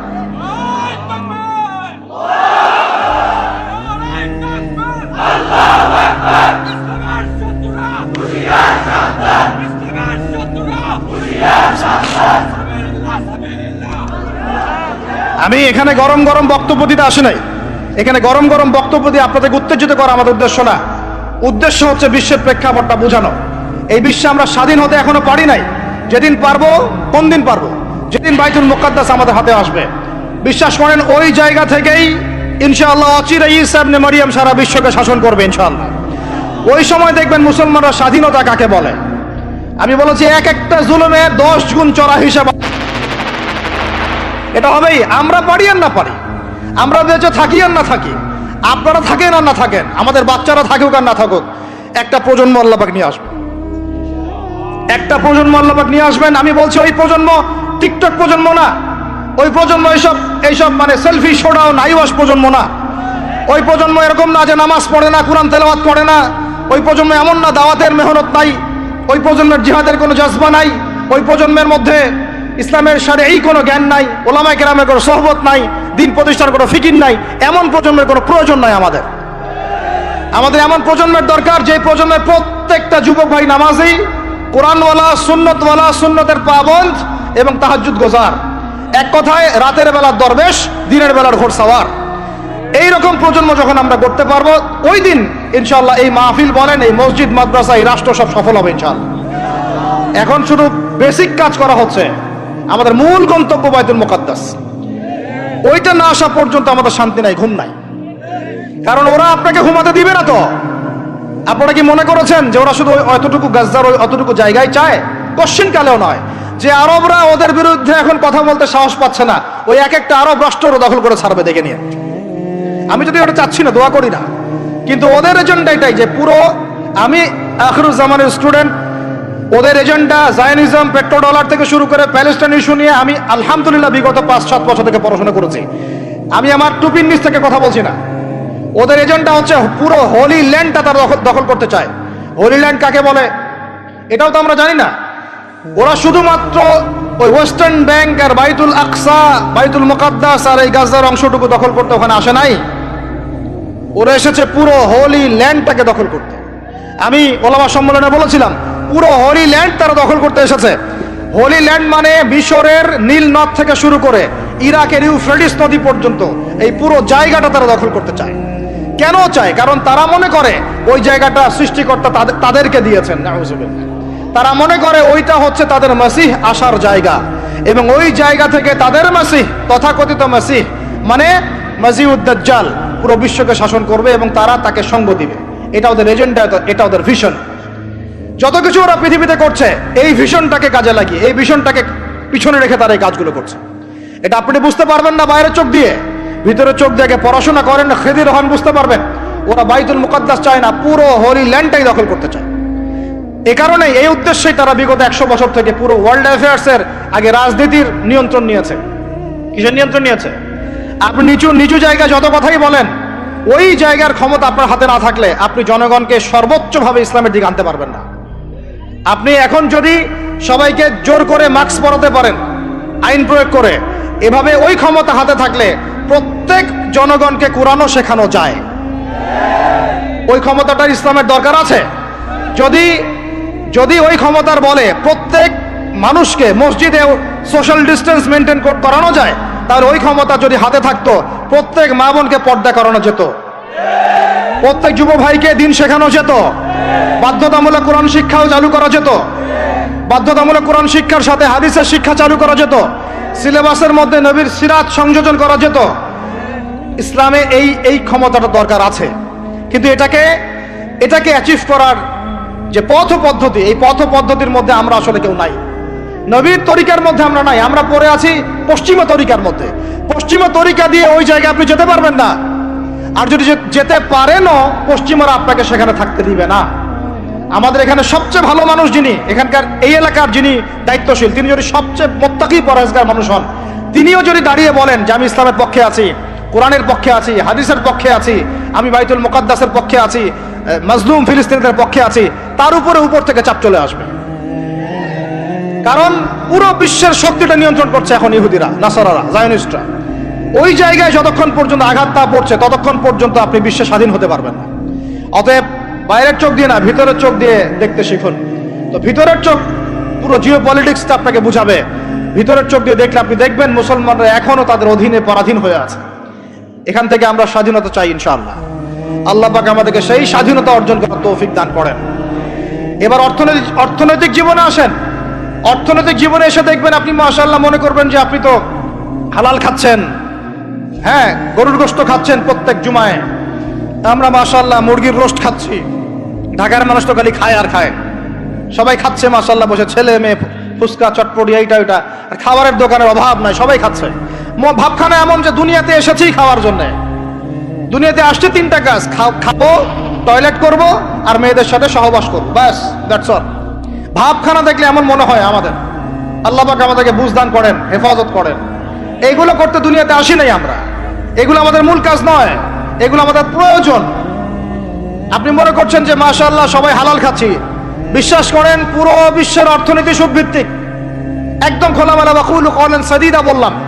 আল্লাহ পাক বলেছেন একদম স্পষ্ট সরাসরি খোলামেলা কথা বলো। পুরো বিশ্বের অর্থনীতি সুদভিত্তিক। যারা এই পুরো বৈশ্বিক অর্থনৈতিক সিস্টেমের মধ্যে ঢুকে গেছে, অর্থাৎ ওয়ার্ল্ড ব্যাংক, IMF এবং ফেডারেল রিজার্ভ ব্যাংকের আওতায় চলে আসছে, এরকম কোন সেন্ট্রাল ব্যাংক 100% সুদ মুক্ত হতে পারবে না। ফুল স্টপ, কোনোভাবেই সম্ভব না। আপনি যত বড় মুসলিম কান্ট্রি হন না কেন, আপনি এদের আওতায় থাকলে কোনো অবস্থাতেই সুদ মুক্ত থাকতে পারবেন না। তাহলে এখন আমি যদি আপনাকে প্রশ্ন করি, বিগত 20 বছর থেকে একটা রাষ্ট্র এই জালেমদের বিরুদ্ধে লড়াই করেছিল এবং সাম্প্রতিক সময়ে তাদের কারেন্সি মার্কিন ডলারকে ছাড়িয়ে গেছে, তারা কিভাবে পেরেছে? এই তথ্য কি আপনাদের কাছে আছে? তথ্য আছে? নাম মেনশন করার দরকার নাই, আপনারা বুঝতে পারেন কি পারেন না? এই মোল্লাদের দৌড় মসজিদ পর্যন্ত নয়, এই মোল্লাদের দৌড় হবে বাইতুল মুকাদ্দাস পর্যন্ত ইনশাআল্লাহ। ওইখানে নামাজ না পড়া পর্যন্ত এদের ঘুম হবে না ইনশাআল্লাহ, দেখে নিয়ে। কথা হচ্ছে তারা পড়লো কিভাবে? অনেক কারণ। যাকাত ভিত্তিক অর্থনীতি, তারপরে দ্বৈত অর্থনীতি, হালাল অর্থনীতি, দুর্নীতি কমানো, কৃষিভিত্তিক অর্থনীতি। 3 বছরের মধ্যে ঘুরে দাঁড়িয়েছে, মাত্র 3 বছরের মধ্যে। সারা বিশ্বের অর্থনীতি এখন সুদভিত্তিক। এখান থেকে ঘুরে দাঁড়াতে হলে আমরা অবশ্যই পারবো, কেন পারবো না? আমাদের প্রথম কাজ করতে হবে সমস্ত দুর্নীতি বন্ধ করে ফেলতে হবে। 1 নাম্বার, যত কালো টাকা সব সাদা করে ফেলতে হবে, এবং যারা কালো টাকার সাথে সম্পৃক্ত সবগুলোকে ধরবেন, ভিতরে ঢুকাই ফেলবেন। একদম ওমরের শাসন, একদম ওমরের শাসন কায়েম করে ফেলতে হবে। আমরা সে জায়গায় যেতে যাচ্ছি না, আমরা বলছি আপনারাই সেই কাজ করেন। আমরা উদাত্ত আহ্বান জানাচ্ছি, যেই থাকুক উপরে। আমরা দোয়া করতে সমস্যা আছে? আমরা সে জায়গায় জোর করে যেতে চাচ্ছি না, অন্তত আমার এই ইচ্ছা নাই। আর আমি কোনো পলিটিক্যাল দলের মানুষও না, জীবনে করিও নাই, করার ইচ্ছাও নাই। আমি আমার অনুরোধ, আমার আক্ষেপ, আমার আবদার হচ্ছে সমস্ত দুর্নীতিবাজদেরকে ধরবেন আর সাইজ করবেন। ওমর রাদিয়াল্লাহু তাআলা আনহুর মতো সে যদি দাড়িওয়ালাও হয়, টুপিওয়ালাও হয়, পাগড়িওয়ালা হয়, জুব্বাওয়ালা হয়, ইমাম হয়, তবু তাকেও ধরবেন, কোনো সমস্যা নেই। সমস্ত কালো টাকাকে সাদা করে ফেলবেন, দেখবেন এমনি বাইতুল মালের সম্পদ বেড়ে গেছে আলহামদুলিল্লাহ। দ্বিতীয় কাজ, যাকাত ভিত্তিক অর্থনৈতিক সিস্টেম চালু করা। বাংলাদেশে এমন প্রচুর মানুষ আছে যাদের একজনের যাকাতের টাকা দিয়ে একটা গ্রামের মানুষকে খাওয়ানো যাবে ইনশাআল্লাহ। এরা যাকাত দেয় না, এরা ট্যাক্সও দেয় না, সরকারকে করও দেয় না, যাকাতও দেয় না। এই ট্যাক্স ফাঁকি দেওয়া মানুষ, কর ফাঁকি দেওয়া মানুষ, এই জোচ্চরদেরকে ধরতে হবে, ধরে এদের কাছ থেকে যাকাত আদায় করতে হবে, বাধ্যতামূলক যাকাত আদায় করতে হবে। তারপরে দেখবেন আমরা বৈদেশিক ঋণের জন্য বসে থাকার কোনো প্রয়োজন হবে না, আমাদের টাকা দিয়ে আমরাই চলতে পারবো ইনশাআল্লাহ। 3 নাম্বার হচ্ছে দ্বৈত অর্থনীতি। ওরা কিন্তু একটা কারেন্সি চালায় নাই, একাধিক কারেন্সি চালিয়েছে। এটা অর্থনীতিবিদ যারা তারা বুঝবেন। একটা কারেন্সির অনেক দুর্বলতাও আছে, এগুলো নিয়ে আমি খোলামেলা কথা এই মাহফিল স্টেজে বলতে পারবো না। বসতে চাইলে বসেন আমার সাথে, অর্থনীতি নিয়ে বসতে চাইলে আমার সাথে বসেন, আমরা আলোচনা করি, কথা বলেন, আমাদেরকে মূল্যায়ন করেন, কথা শোনেন। ইউসুফ আলাইহিস সালাম বলেছিল না যে আমি বিশ্বস্ত, আমাকে দায়িত্ব দেন? আমি বলতে চাই আমি বিশ্বস্ত, আমাকে দায়িত্ব দেন। আমাকে 5 বছর সময় দেন, পুরো দেশের শিক্ষা সিস্টেম চেঞ্জ করে দেবো ইনশাআল্লাহ। প্লে গ্রুপ থেকে প্লে গ্রুপ থেকে নিয়ে মাস্টার্স পর্যন্ত এমন শিক্ষানীতি প্রণয়ন করা সম্ভব যে আমাদের বাচ্চারা একদম প্লে থেকে মাস্টার্স পর্যন্ত বাংলা, ইংরেজি, অঙ্ক এবং জেনারেল সাবজেক্টগুলোর সাথে কোরআন হাদিসের একটা অপূর্ব সমন্বয়ে পড়াশোনা করবে ইনশাআল্লাহ। একা করে দিতে পারবো ইনশাআল্লাহ তাআলা। আমাকে এরকম 100 জন শিক্ষাবিদ দেন, 100 জন আলেম ওলামা দেন, একটা প্যানেল করে দেন, পুরো দেশের শিক্ষা চেঞ্জ করে দেওয়া যাবে ইনশাআল্লাহ। যাদেরকে রেখেছেন এদের মাথায় গোবর আছে, যাদেরকে রেখেছেন এদের মাথায় টাটকা গোবর আছে। বইপত্রগুলোর অবস্থা দেখেছেন? বইপত্রগুলো ঘাটাঘাটি করেছেন? সমকামিতা প্রমোট করছে আমাদের দেশের মধ্যে, ট্রান্সজেন্ডার প্রমোট করছে আমাদের দেশের মধ্যে। আমাদের বাচ্চা কাচ্চা, কচি কাঁচা বাচ্চাদেরকে শারীরিক শিক্ষার নামে যৌন শিক্ষা দিচ্ছে। এগুলো আমাদের মুসলমানদের শিক্ষা? এটা চলতে থাকলে দেখবেন অচিরেই কোনো মানুষ বাচ্চাদেরকে স্কুলে পাঠাবে না, এটা অরুচি ধরে যাবে। তখন কি হবে? কোটি কোটি স্কুল, কলেজ, বিশ্ববিদ্যালয়ে খা খা করে পড়ে থাকবে, কেউ পাঠাবে না ওখানে। তখন মাদ্রাসার দিকে মানুষ ঝুঁকবে আরো বেশি। আমি তো চাই, আমি তো দাবি জানাই উপরের লেভেল থেকে এমন একটা শিক্ষা ব্যবস্থা প্রণয়ন করা হোক যাতে আমার মাদ্রাসা গড়ার প্রয়োজনই না হয়। ওই সিস্টেম রাষ্ট্রীয়ভাবেই পড়ানো হবে ইনশাআল্লাহ। আপনি মালয়েশিয়ার দিকে তাকিয়ে দেখেন, আপনি এই যে ওয়েস্টার্ন কান্ট্রির মধ্যে অনেক কান্ট্রি আছে, অস্ট্রেলিয়ার মতো জায়গাতে আছে, ব্রিটেনের মতো জায়গাতে আছে, কোনো কোনো ক্ষেত্রে আপনি লেবাননকে দেখেন, ইয়েমেনকে দেখেন, জর্ডানকে দেখেন, কাতারকে দেখেন, সৌদি আরবিয়াকে দেখেন, অনেক কান্ট্রি আছে। ভালো কাজের তো প্রশংসা করতে দোষ নাই, দোষ আছে? এমনকি অনেক পশ্চিমা কান্ট্রিতেও একদম উপর লেভেল থেকে ইসলামিক সিলেবাস প্রণয়ন করা হয়েছে। তার মানে এমন না যে তারা সায়েন্সকে গুরুত্ব দেয় নাই, ম্যাথকে গুরুত্ব দেয় নাই, ফিজিক্স পড়ায় নাই, অ্যাস্ট্রোফিজিক্স পড়ায় নাই, ইকোনমিক্স পড়ায় নাই, বিষয়টা এমন না। তারা ফিলোসফি পর্যন্ত পড়িয়েছে। ঘাটাঘাটি করেন, অনলাইনে সব মজুদ আছে। এমন শিক্ষানীতি প্রণয়ন করা সম্ভব একদম প্লে থেকে নিয়ে মাস্টার্স পর্যন্ত। আমার ছেলে ইমামতিও করবে, এদিকে বিমানও উড়াবে ইনশাআল্লাহ। আমার মেয়ে ডাক্তারও হবে, এদিকে দেখবেন হাফেজাও হবে ইনশাআল্লাহ। একজন মুফতি সাহেব, তিনি ফতোয়াও দিবেন, একই সাথে বিশ্ব অর্থনীতি সম্পর্কেও জানবেন ইনশাআল্লাহ। একজন আর্মি অফিসার, তিনি যেমন সামরিক ক্ষেত্রে লিডার হবেন, তেমনি দেখবেন ফিকহের কিতাব মোতালা করে ফতোয়া দিতে পারছেন ইনশাআল্লাহ। এই যুগটা এটা কোনো মানে স্বপ্নের যুগ নয়, এই যুগটা ছিল এক সময়। বেশি দিন দূরে যেতে হবে না, আপনি 200, 300, 400 বছর পিছনে যান, দেখবেন মুসলমানরা এমন সোনালী যুগ পার করে আসছে। অতএব এগুলো কোনো গাল গল্প করছি না আমি, এগুলো বাস্তবে রূপান্তরিত করা অবশ্যই সম্ভব, বারহাক সম্ভব, যদি এরকম কিছু মানুষের মধ্যে উদ্দীপনা থাকে, একটা সৎ সাহস থাকে, আমাদের উপর থেকে যদি একটা সহযোগিতা আসে এবং আমাদের মতো যারা ইয়াং তাদেরকে যদি মূল্যায়ন করা হয়, ইনশাল্লাহ দেখবেন বাংলার জমিন পরিবর্তন হয়ে গেছে। এই পরিবর্তন হলে দেশের জন্য কোনো খারাপের কিছু নাই, রাষ্ট্র পিছিয়ে যাবে না, রাষ্ট্র আরো এগিয়ে যাবে ইনশাআল্লাহ তাআলা। আরো ব্যাপার আছে, আপনি মালয়েশিয়ার একটা ক্লাস 10-এর বাচ্চার দিকে তাকান। ক্লাস 10-এর একটা বাচ্চা কোনোদিন মাদ্রাসায় যায়ই নাই, স্কুলে পড়েছে, কিন্ডারগার্টেনে পড়েছে, রাষ্ট্রীয় সিলেবাসে পড়েছে, মাত্র 10 থেকে 12 বছর পড়াশোনা করে ও এখন এদিকে এসএসসি এইচএসসি লেভেলেও চলে গেছে, ও লেভেল এ লেভেল পরীক্ষা দিয়েছে, এদিকে সে ইমামতি করার যোগ্যতা অর্জন করেছে। এখন আমাকে বলেন ওই রাষ্ট্রটা কি পিছিয়ে গেছে? অতএব এই শিক্ষার দিকে অনেক মনোযোগ হতে হবে আমাদের সবাইকে, আল্লাহ পাক তৌফিক দান করেন। আমরা যদি এখন এগুলোর বিরুদ্ধে গঠনমূলক কথা না বলি, গঠনমূলক প্রতিবাদ না করি এবং আমাদের রাষ্ট্রপ্রধানদেরকে না বুঝাই, তাহলে অনেক দেরি হয়ে যাবে। আজকে থেকে 20 বছর আগে ইহুদি খ্রিস্টানরা পরিকল্পনা করেছিল এই টিকটক প্রজন্ম গড়ে তোলার জন্য, তারা আজকে সফল হয়েছে। এখন আমরা যদি এখন চুপ করে থাকি, আগামী 20 বছর পর আপনি দেখবেন আরেকটা প্রজন্ম আসছে, এরা মানুষকে সালাম পর্যন্ত দিবে না। দেখে নিন আপনি, 20 বছর লাগবে না, 5টা বছর যাক, তারপর দেখেন কি হয়। আল্লাহ, এরা কি এখন বাসায় ঢুকে বাবা মাকে সালাম দেয়? কারণ কোন প্রতিষ্ঠান ওকে সালাম দেওয়া শিখায় নাই, স্কুলে না, কলেজে না, কোথাও সে সালাম দেওয়া শিখছে না। আসসালামু আলাইকুম ওয়া রাহমাতুল্লাহি ওয়া বারাকাতুহু বিশুদ্ধ করে বলতে পারছে না। বিশুদ্ধ করে বলতে হবে না? অর্থ আছে না? এর একটা তাজবিদ আছে না?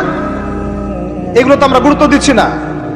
এমন প্রজন্ম গড়ে উঠেছে অলরেডি যারা এখন পিতা মাতাকে সালাম দেয় না, পিতার সাথে ঝগড়া করে, মায়ের সাথে, মায়ের গায়ে হাত তুলে, মায়ের গায়ে হাত তুলে, সম্পত্তির জন্য মাকে হত্যা করে, সম্পত্তির জন্য বাবার গায়ে হাত তোলে। ওদিক থেকে মাস্টার ডিগ্রি পাশ করে আসে ব্রিটেন থেকে, অক্সফোর্ড থেকে, কেমব্রিজ থেকে আইসা এদিকে প্রফেসর হয়েছে বিভিন্ন বিশ্ববিদ্যালয়ের, বাবা পড়ে আছে বৃদ্ধাশ্রমে। কতগুলো এক্সাম্পল নেবেন? এগুলো আমি কি গাল গল্প করছি? আমি কোনো গাল গল্প করতে এখানে আসি নাই, এগুলো বাস্তবতা।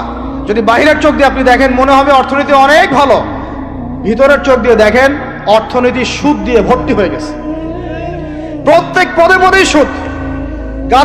গাধাদেরকে আমি তো বুঝাতে পারি নাই, কাগজের টাকা আর এই যে আপনার এই ইলেকট্রনিক মানির কথা তো দীর্ঘদিন বলেছি, কিছু গাধা আছে এদেরকে বুঝাতে পারি নাই, এর মধ্যেও সুদ আছে, এর মধ্যে কি আছে। আর আমি কখনোই বলি নাই যে কাগজের টাকাটা হারাম। মিথ্যাচারে এরা যে পরিমাণ হাদিস জাল বানায়, এদের চেয়ে বড় জাল বানানো কর কেউ নাই বাংলাদেশে। একটা কথাকে ঘুরাই ফিরে এমন ব্যাখ্যা শুরু করবে যে আপনি বিভ্রান্ত হয়ে যাবেন। একটা ইমোশন প্রকাশ করবেন, উহুদের প্রান্তে দাঁড়িয়ে একটা ইমোশন প্রকাশ করবেন, ও বানাই দিবে ও জান্নাতের ঘ্রাণ পেয়ে আসছে। আপনি বলবেন যে কাগজের টাকা নয়, মনিটরি সিস্টেমটা হারাম, ও বানাই দিবে ও বলেছে কাগজের টাকা হারাম। আপনি বলবেন যে আপনার যদি গান শুনতেই হয় তাহলে একা একা শোনেন, আমাকে শোনাচ্ছেন কেন, ও বানাই দিবে ও গান একা শোনা জায়েজ বানাই দিছে। এর এত খবিস, এত খান্নাস, এদের চরিত্রটা চিনতে পারতাম না আমরা যদি গাজাই শোনা আসতো। আল্লাহর কসম, আমিও কিছু কিছু জায়গায় এদেরকে কোনো কোনো ক্ষেত্রে ভালো মনে করতাম। আল্লাহর কসম, গাজাই শোনা আসলে আমি বুঝতে পারতাম না এদের ভিতরে কত মুনাফিকি আছে। আল্লাহ পাক আমাদেরকে মুনাফিকদের থেকে হেফাজত করেন, মাজলুম ভাইদের সাথে থাকার তৌফিক দান করেন, জালেমদের পক্ষপাতিত্ব করা থেকে আল্লাহ হেফাজত করেন। নির্লজ্জদেরকে দেখেছেন? নির্লজ্জরা এখনো বলেছে আইয়ুবী রাহিমাহুল্লাহর আকীদা ঠিক ছিল না। বলি নাউযুবিল্লাহ। আর আইয়ুবী রাহিমাহুল্লাহ যে ঘোড়ায় চড়ে জিহাদ করেছেন, ওই ঘোড়ার খুরের নিচে যে পরিমাণ মাটি ছিল, তোমার মতো হাজারটা মাতখালিকে ওই জায়গায় নিয়ে গেলেও তার সমপরিমাণ হবে না কখনো ইনশাআল্লাহ। আইয়ুবী রাহিমাহুল্লাহ যে তরোয়াল দিয়ে যুদ্ধ করেছেন, ওর এক ফোঁটা রক্তের দাম তোমাকে বিক্রি করলে হবে না ইনশাআল্লাহ। তুমি তার আকীদা নিয়ে প্রশ্ন তোলো, নির্লজ্জ কোথাকার। একজন বলেছে ফিলিস্তিনিরা মায়ের খাবে না কেন? ইহুদিদের সাথে থাকতে থাকতে নাকি ওদের মতোই হয়ে গেছে। নাউযুবিল্লাহ। আল্লাহ মাফ করেন, আল্লাহ হেফাজত করেন। একজন বলেছে যে হামাস ইহুদিদেরই হাতে তৈরি করা, বিচ্ছিন্ন হয়ে নাকি সন্ত্রাসী কর্মকাণ্ড করছে। বলার ভাষা নাই, আমি বলতে বলতে ক্লান্ত হয়ে গেছি, আর বলতে চাই না। বলার আমার রুচিও করে না, আর ভাষাও নেই। তবে এতটুকু আপনাদেরকে আমি আশ্বস্ত করতে চাই, ইনশাআল্লাহ তাআলা বাংলাদেশের হকপন্থী ওলামায়ে কেরামদের যে জামা আছে, কওমি কোরআনের ওলামায়ে কেরামদের যে হকপন্থী ওলামায়ে কেরামদের জামা আছে, প্রত্যেক বই, প্রত্যেক মেম্বার, প্রত্যেক আলোচনায় তারা আল আকসা ইস্যুটাকে জীবিত রাখবে ইনশাআল্লাহ। এটাকে আমরা জীবিত রাখবো ইনশাআল্লাহ। ওরা এটাকে ভুলিয়ে দিতে চাচ্ছে, এই জন্য নতুন নতুন ইস্যু তৈরি করার চেষ্টা করছে। খবরদার, আপনারা এই ইস্যুতে পা দিবেন না। আপনাদেরকে ভিতরে চোখ খুলতে হবে এবং মূল গন্তব্য চিনতে হবে। আল্লাহ রাব্বুল আলামিন আমাদের সবাইকে ভিতরে চোখ দিয়ে এই বিশ্বকে দেখার তৌফিক দান করেন। বিশ্ব অর্থনীতিকে দেখবেন, ভিতরে চোখ দিয়ে দেখবেন। ইলেকট্রনিক মানির মধ্যেও সুদ আছে, কাগজের টাকার ভিতরেও সুদ ঢুকেছে। সামনে আসবে বিটকয়েন্স, যেটা অলরেডি চলে আসছে। আরেকটা আসবে, সেটা হলো ক্যাশলেস সোসাইটি। কি বললাম বলেন? বলদ বলবে যে ভবিষ্যৎবাণী করে গেল, আহলুল বলদ ওয়াল কিরদা, আহলুল হিমার ওয়াল কিরদা। তো এরা ভবিষ্যৎবাণী করে গেল। আরে বর্তমান সম্পর্কে তুমি খবর রাখো না বলেই তো বর্তমানকে ভবিষ্যৎ মনে হয় তোমার। এটা বহু কান্ট্রিতে অলরেডি চালু হয়ে গেছে। এই যে আমাদের অনেক ভাই ব্যবসা করে, তারা চায়না যায়, কোরিয়া যায়, উত্তর কোরিয়া, দক্ষিণ কোরিয়া যায়। ওরা দেখে আসতেছে চায়না চালু করে ফেলছে অলরেডি। ক্যাশলেস সোসাইটি মানে হচ্ছে আপনি আপনার মুদ্রাকে সংরক্ষণ করতে পারবেন না। আপনি দেখলেন খিদির আলাইহিস সালাম দেয়াল নির্মাণ করলেন, দেয়ালের নিচে কি ছিল? খাজানা ছিল। তাহলে দেয়ালের নিচে খাজানা তিনি সংরক্ষণ করলেন কেন? এতিম বালকরা যেন বড় হয়ে সেটা নিতে পারে। তাহলে আপনি চিন্তা করেন ওই মুদ্রাটা কি ছিল? ইলেকট্রনিক মানি ছিল যেটা তিনি সংরক্ষণ করলেন। ওই মুদ্রাটা কি কাগজের মুদ্রা ছিল যেটা তিনি সংরক্ষণ করলেন? ওই মুদ্রাটাকে বিটকয়েন ছিল যেটা তিনি সংরক্ষণ করলেন? তিনি সংরক্ষণ করেছেন হয় গোল্ড কয়েন অথবা রূপার মুদ্রা। কারণ এটার মূল্য কমে যাবে না, এরা 20 বছর পর বড় হলেও বাবারই সম্পত্তি ফেরত পাবে। এইটা হলো ইসলামিক কারেন্সি, যেটা বিশ্ব থেকে উঠিয়ে দিয়েছে এই IMF, ওয়ার্ল্ড ব্যাংক আর ইউনাইটেড স্টেট এবং এদের যে চালাপালাগুলো সব। আমরা এই ব্যাস ওই সুর মিলাচ্ছি। ওরা কাগজের মুদ্রা দিয়ে সারা বিশ্বটাকে ডমিনেট করছে। তাও আবার এখানে আরো ব্যাপার আছে, কাগজের সব মুদ্রা আবার এক মানের না। একগুলো হচ্ছে হার্ড কারেন্সি মানে শক্তিশালী কারেন্সি, একগুলো সফট কারেন্সি মানে নরম কারেন্সি। বাংলাদেশের টাকা কোন কারেন্সি, হার্ড না সফট? এতটুকু তো জানেন। হার্ড কারেন্সি কি? মার্কিন ডলার, মানে মগের মূল্য। একটা কথা আছে না, মগের মূল্য। মগ কারা জানেন? ওই যে যারা রোহিঙ্গাদেরকে মেরেছিল ওরা এদের বলে মগ। আপনারা তো এগুলো জানেন না। ছোটবেলা আমাদের বাবা মারা ঘুম পাড়াতো না, খোকা ঘুমালো পাড়া জুড়ালো বর্গি এলো দেশে, মনে আছে? বুলবুলিতে ধান খেয়েছে কি বলেন, তারপরে খাজনা দিব কিসে, মনে আছে? ধান ফুড়ালো পান ফুড়ালো কি জানি, খাজনার উপায় কি, আর কটা দিন সবর করো নাকি, রসুন। এখানে কি বোঝানো হয়েছে আপনি বুঝতে পারবেন না, তো ইতিহাস পড়তে হবে। খোকা ঘুমালো পাড়া জুড়ালো বর্গি এলো দেশে। বর্গি মানে এই যে মগদেরকে বোঝানো হয়েছে। ওরা উগ্র ছিল, যেখানে যাইতো এরকম মঙ্গলদের মতো ম্যাসাকার করতো, ফসল বিনষ্ট করতো, ট্যাক্স নিত, জুলুম করতো। ওইটা ভয় দেখানো হতো। ওই জন্য ওদের মূল্যক, ওদের এই যে আগ্রাসনটাকে বলা হয় মগের মূল্যক। মগের মূল্যকের ব্যাখ্যা বুঝলেন? এটা মগের মূল্য। ওরা এখন হার্ড কারেন্সি দিয়ে মগের মূল্যক। কিরকম? যে সারা বিশ্বের সফট কারেন্সি গুলো আমার কারেন্সি দিয়ে নির্ধারিত হবে। মানে আপনার 100 টাকা সমান সমান ওর $1 মগের মূল্যক। কেন আমার 1 টাকা সমান সমান তোমার $1 হতে পারে না? হতে পারে না? এটা করতে দিবে না, কারণ এটা করলে আপনার অর্থনৈতিক অবস্থা অনেক সমৃদ্ধ হয়ে যাবে এবং আপনি তাদের সমান হয়ে যাবেন। আপনি যে দামে তেল কিনবেন তাকেও সে দামে তেল কিনতে হবে। তো ওরা এটা ধরিয়ে দিল। শুধু তাই না, IMF এর মাধ্যমে, ফেডারেল রিজার্ভের মাধ্যমে, ওয়ার্ল্ড ব্যাংকের মাধ্যমে তারা এটাকে আমরা দ্বিতীয় বিশ্বযুদ্ধের পরের কথা বলছি। ওই সময় ব্রেটন উড কনফারেন্স হয়েছে, পরে দেখুন ব্রেটন উড কনফারেন্স হয়েছে। মার্কিন ডলারকে সারা বিশ্বের রুলিং মানে কারেন্সি হিসেবে ওরা নির্ধারণ করলো মগের মূল্য, এবং প্রত্যেকটা কারেন্সি এর আন্ডারে নিয়ন্ত্রিত হবে এবং টাকার মান অন্যান্য মুদ্রার মান বাড়বে কমবে এর ভিত্তিতে, আপনার প্রবৃদ্ধির ভিত্তিতে নয়। এবং তার হাতে নিয়ন্ত্রণ থেকে যাবে। যদি আপনি বেশি বাড়াবাড়ি করেন আপনার টাকার মান তারা কমাই দেবে। কয়দিন আগে ইলেকশনের আগে একটা শব্দ শুনেছিলেন অনলাইনে, স্যাংশন দিতে চাই, স্যাংশন, মনে আছে? হ্যাঁ মনে আছে? কি জিনিস বুঝছেন আপনারা? কিছু ওটা বুঝেন নাই। অর্থনৈতিক নিষেধাজ্ঞা কিভাবে দিতে পারে? আপনার টাকার মান তারা কমাই দিবে। তখন 1 কেজি পেঁয়াজের দাম হবে 500 টাকা, 1 কেজি রসুনের দাম হবে 1000 টাকা, 1 ব্যারেল তেলের দাম হয়ে যাবে দেখবেন 10,000 20,000 টাকা। কিচ্ছু করতে পারবেন না। তুরস্কের মতো কান্ট্রি যখন ঘুরে দাঁড়ানোর চেষ্টা করছিল, ওদের লিরার মান তারা বাড়িয়ে দিল একদম। ওটা তো মনে হয় 12,000 পর্যন্ত চলে গেছে। ইনফ্লেশন বলি আমরা এটাকে, মুদ্রাস্ফীতি, ওটা প্রায় 12,000% পর্যন্ত বেড়ে গিয়েছিল। বলি নাউজুবিল্লাহ।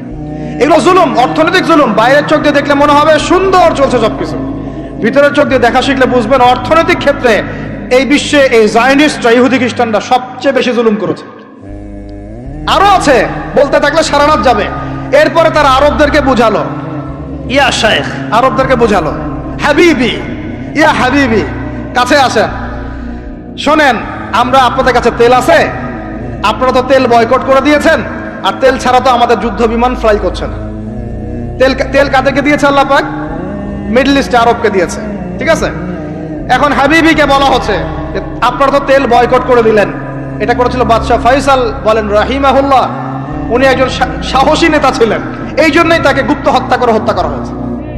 সাহসী যারা তাদেরকে গুপ্ত হত্যা করে এদের একটা সুন্নত। এটা মাথায় রাখবেন। খুব খুব ট্যালেন্টেড একজন দেখবেন, খুব ট্যালেন্টেড একজন বিজ্ঞানী দেখবেন হঠাৎ নাই, তাপাস করে মিসাইল এসে পড়ে গেল।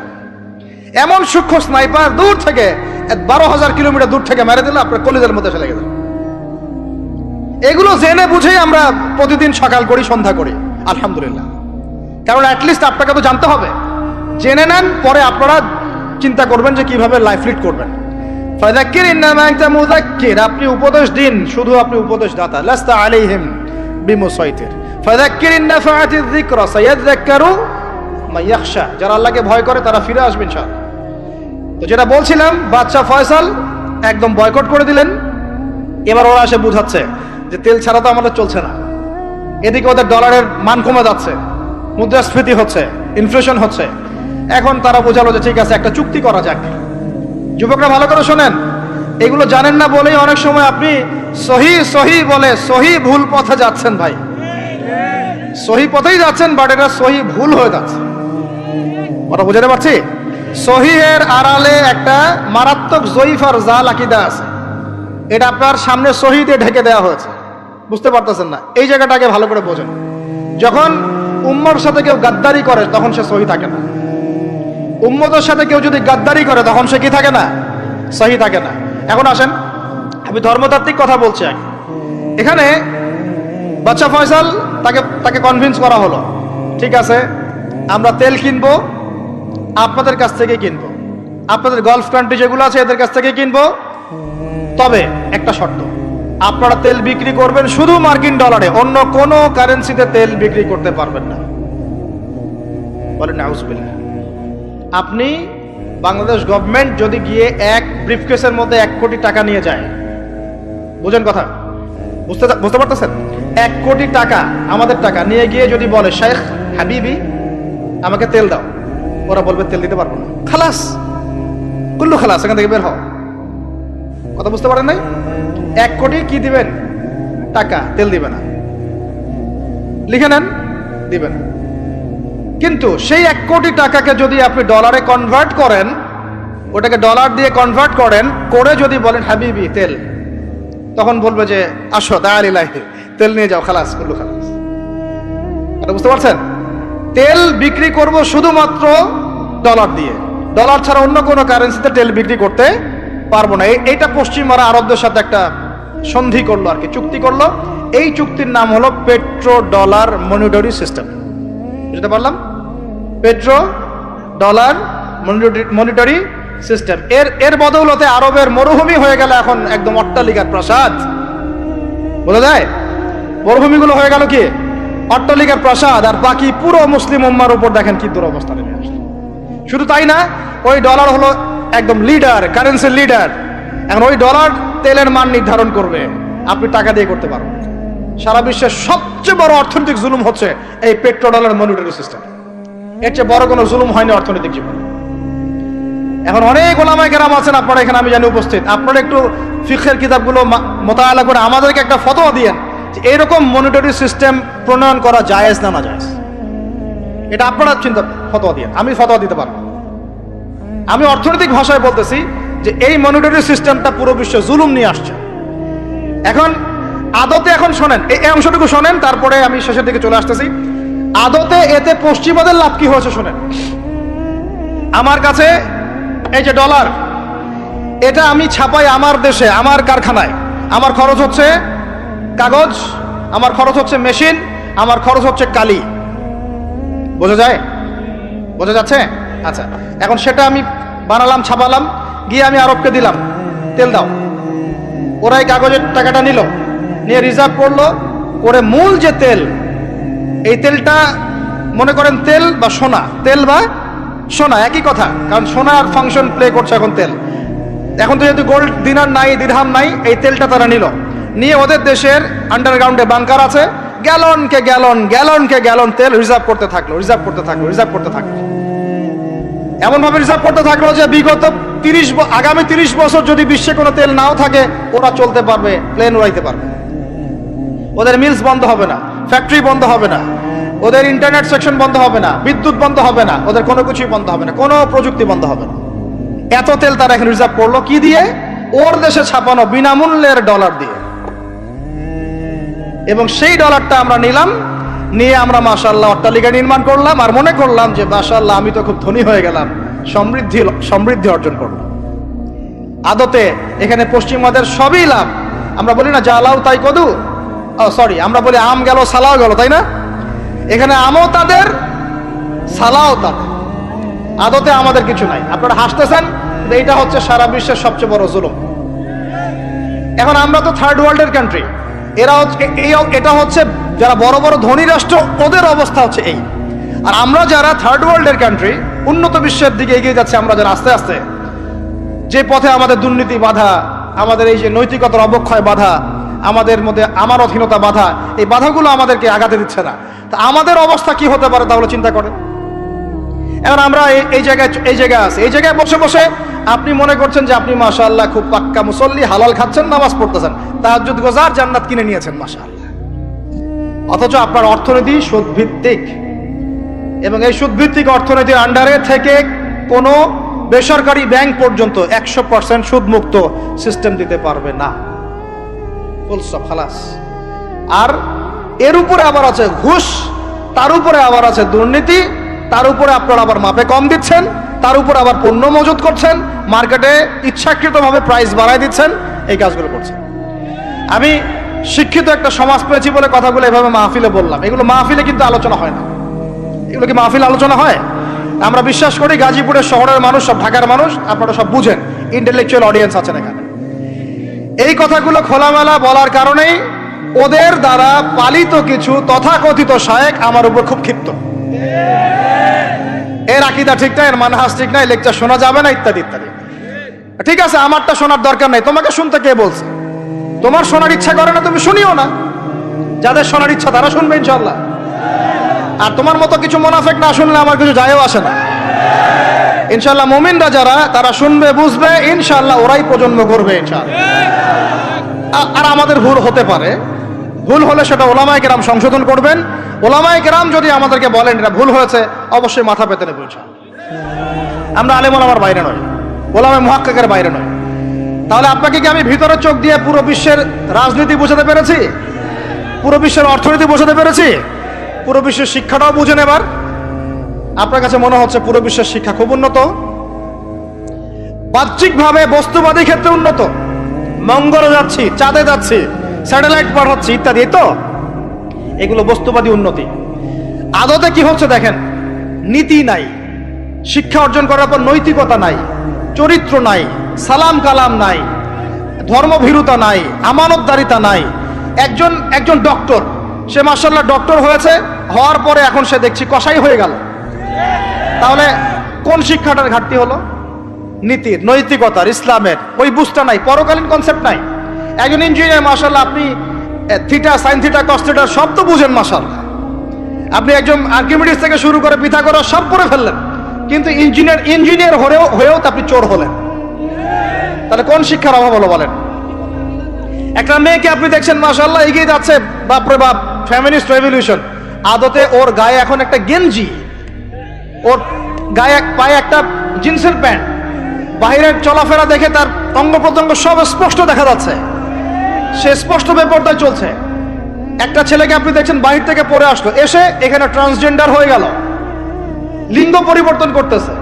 ছেলে পেলেকে দেখছেন এখানে ডিগ্রি অর্জন করেছে, কিন্তু মাদক ছাড়তে পারছে না, মেয়েদের সাথে জেনা ছাড়তে পারছে না, সমকামিতা ছাড়তে পারছে না। শিক্ষার সংজ্ঞাটাই বা আসলে কি? তাহলে সংজ্ঞাটা কি?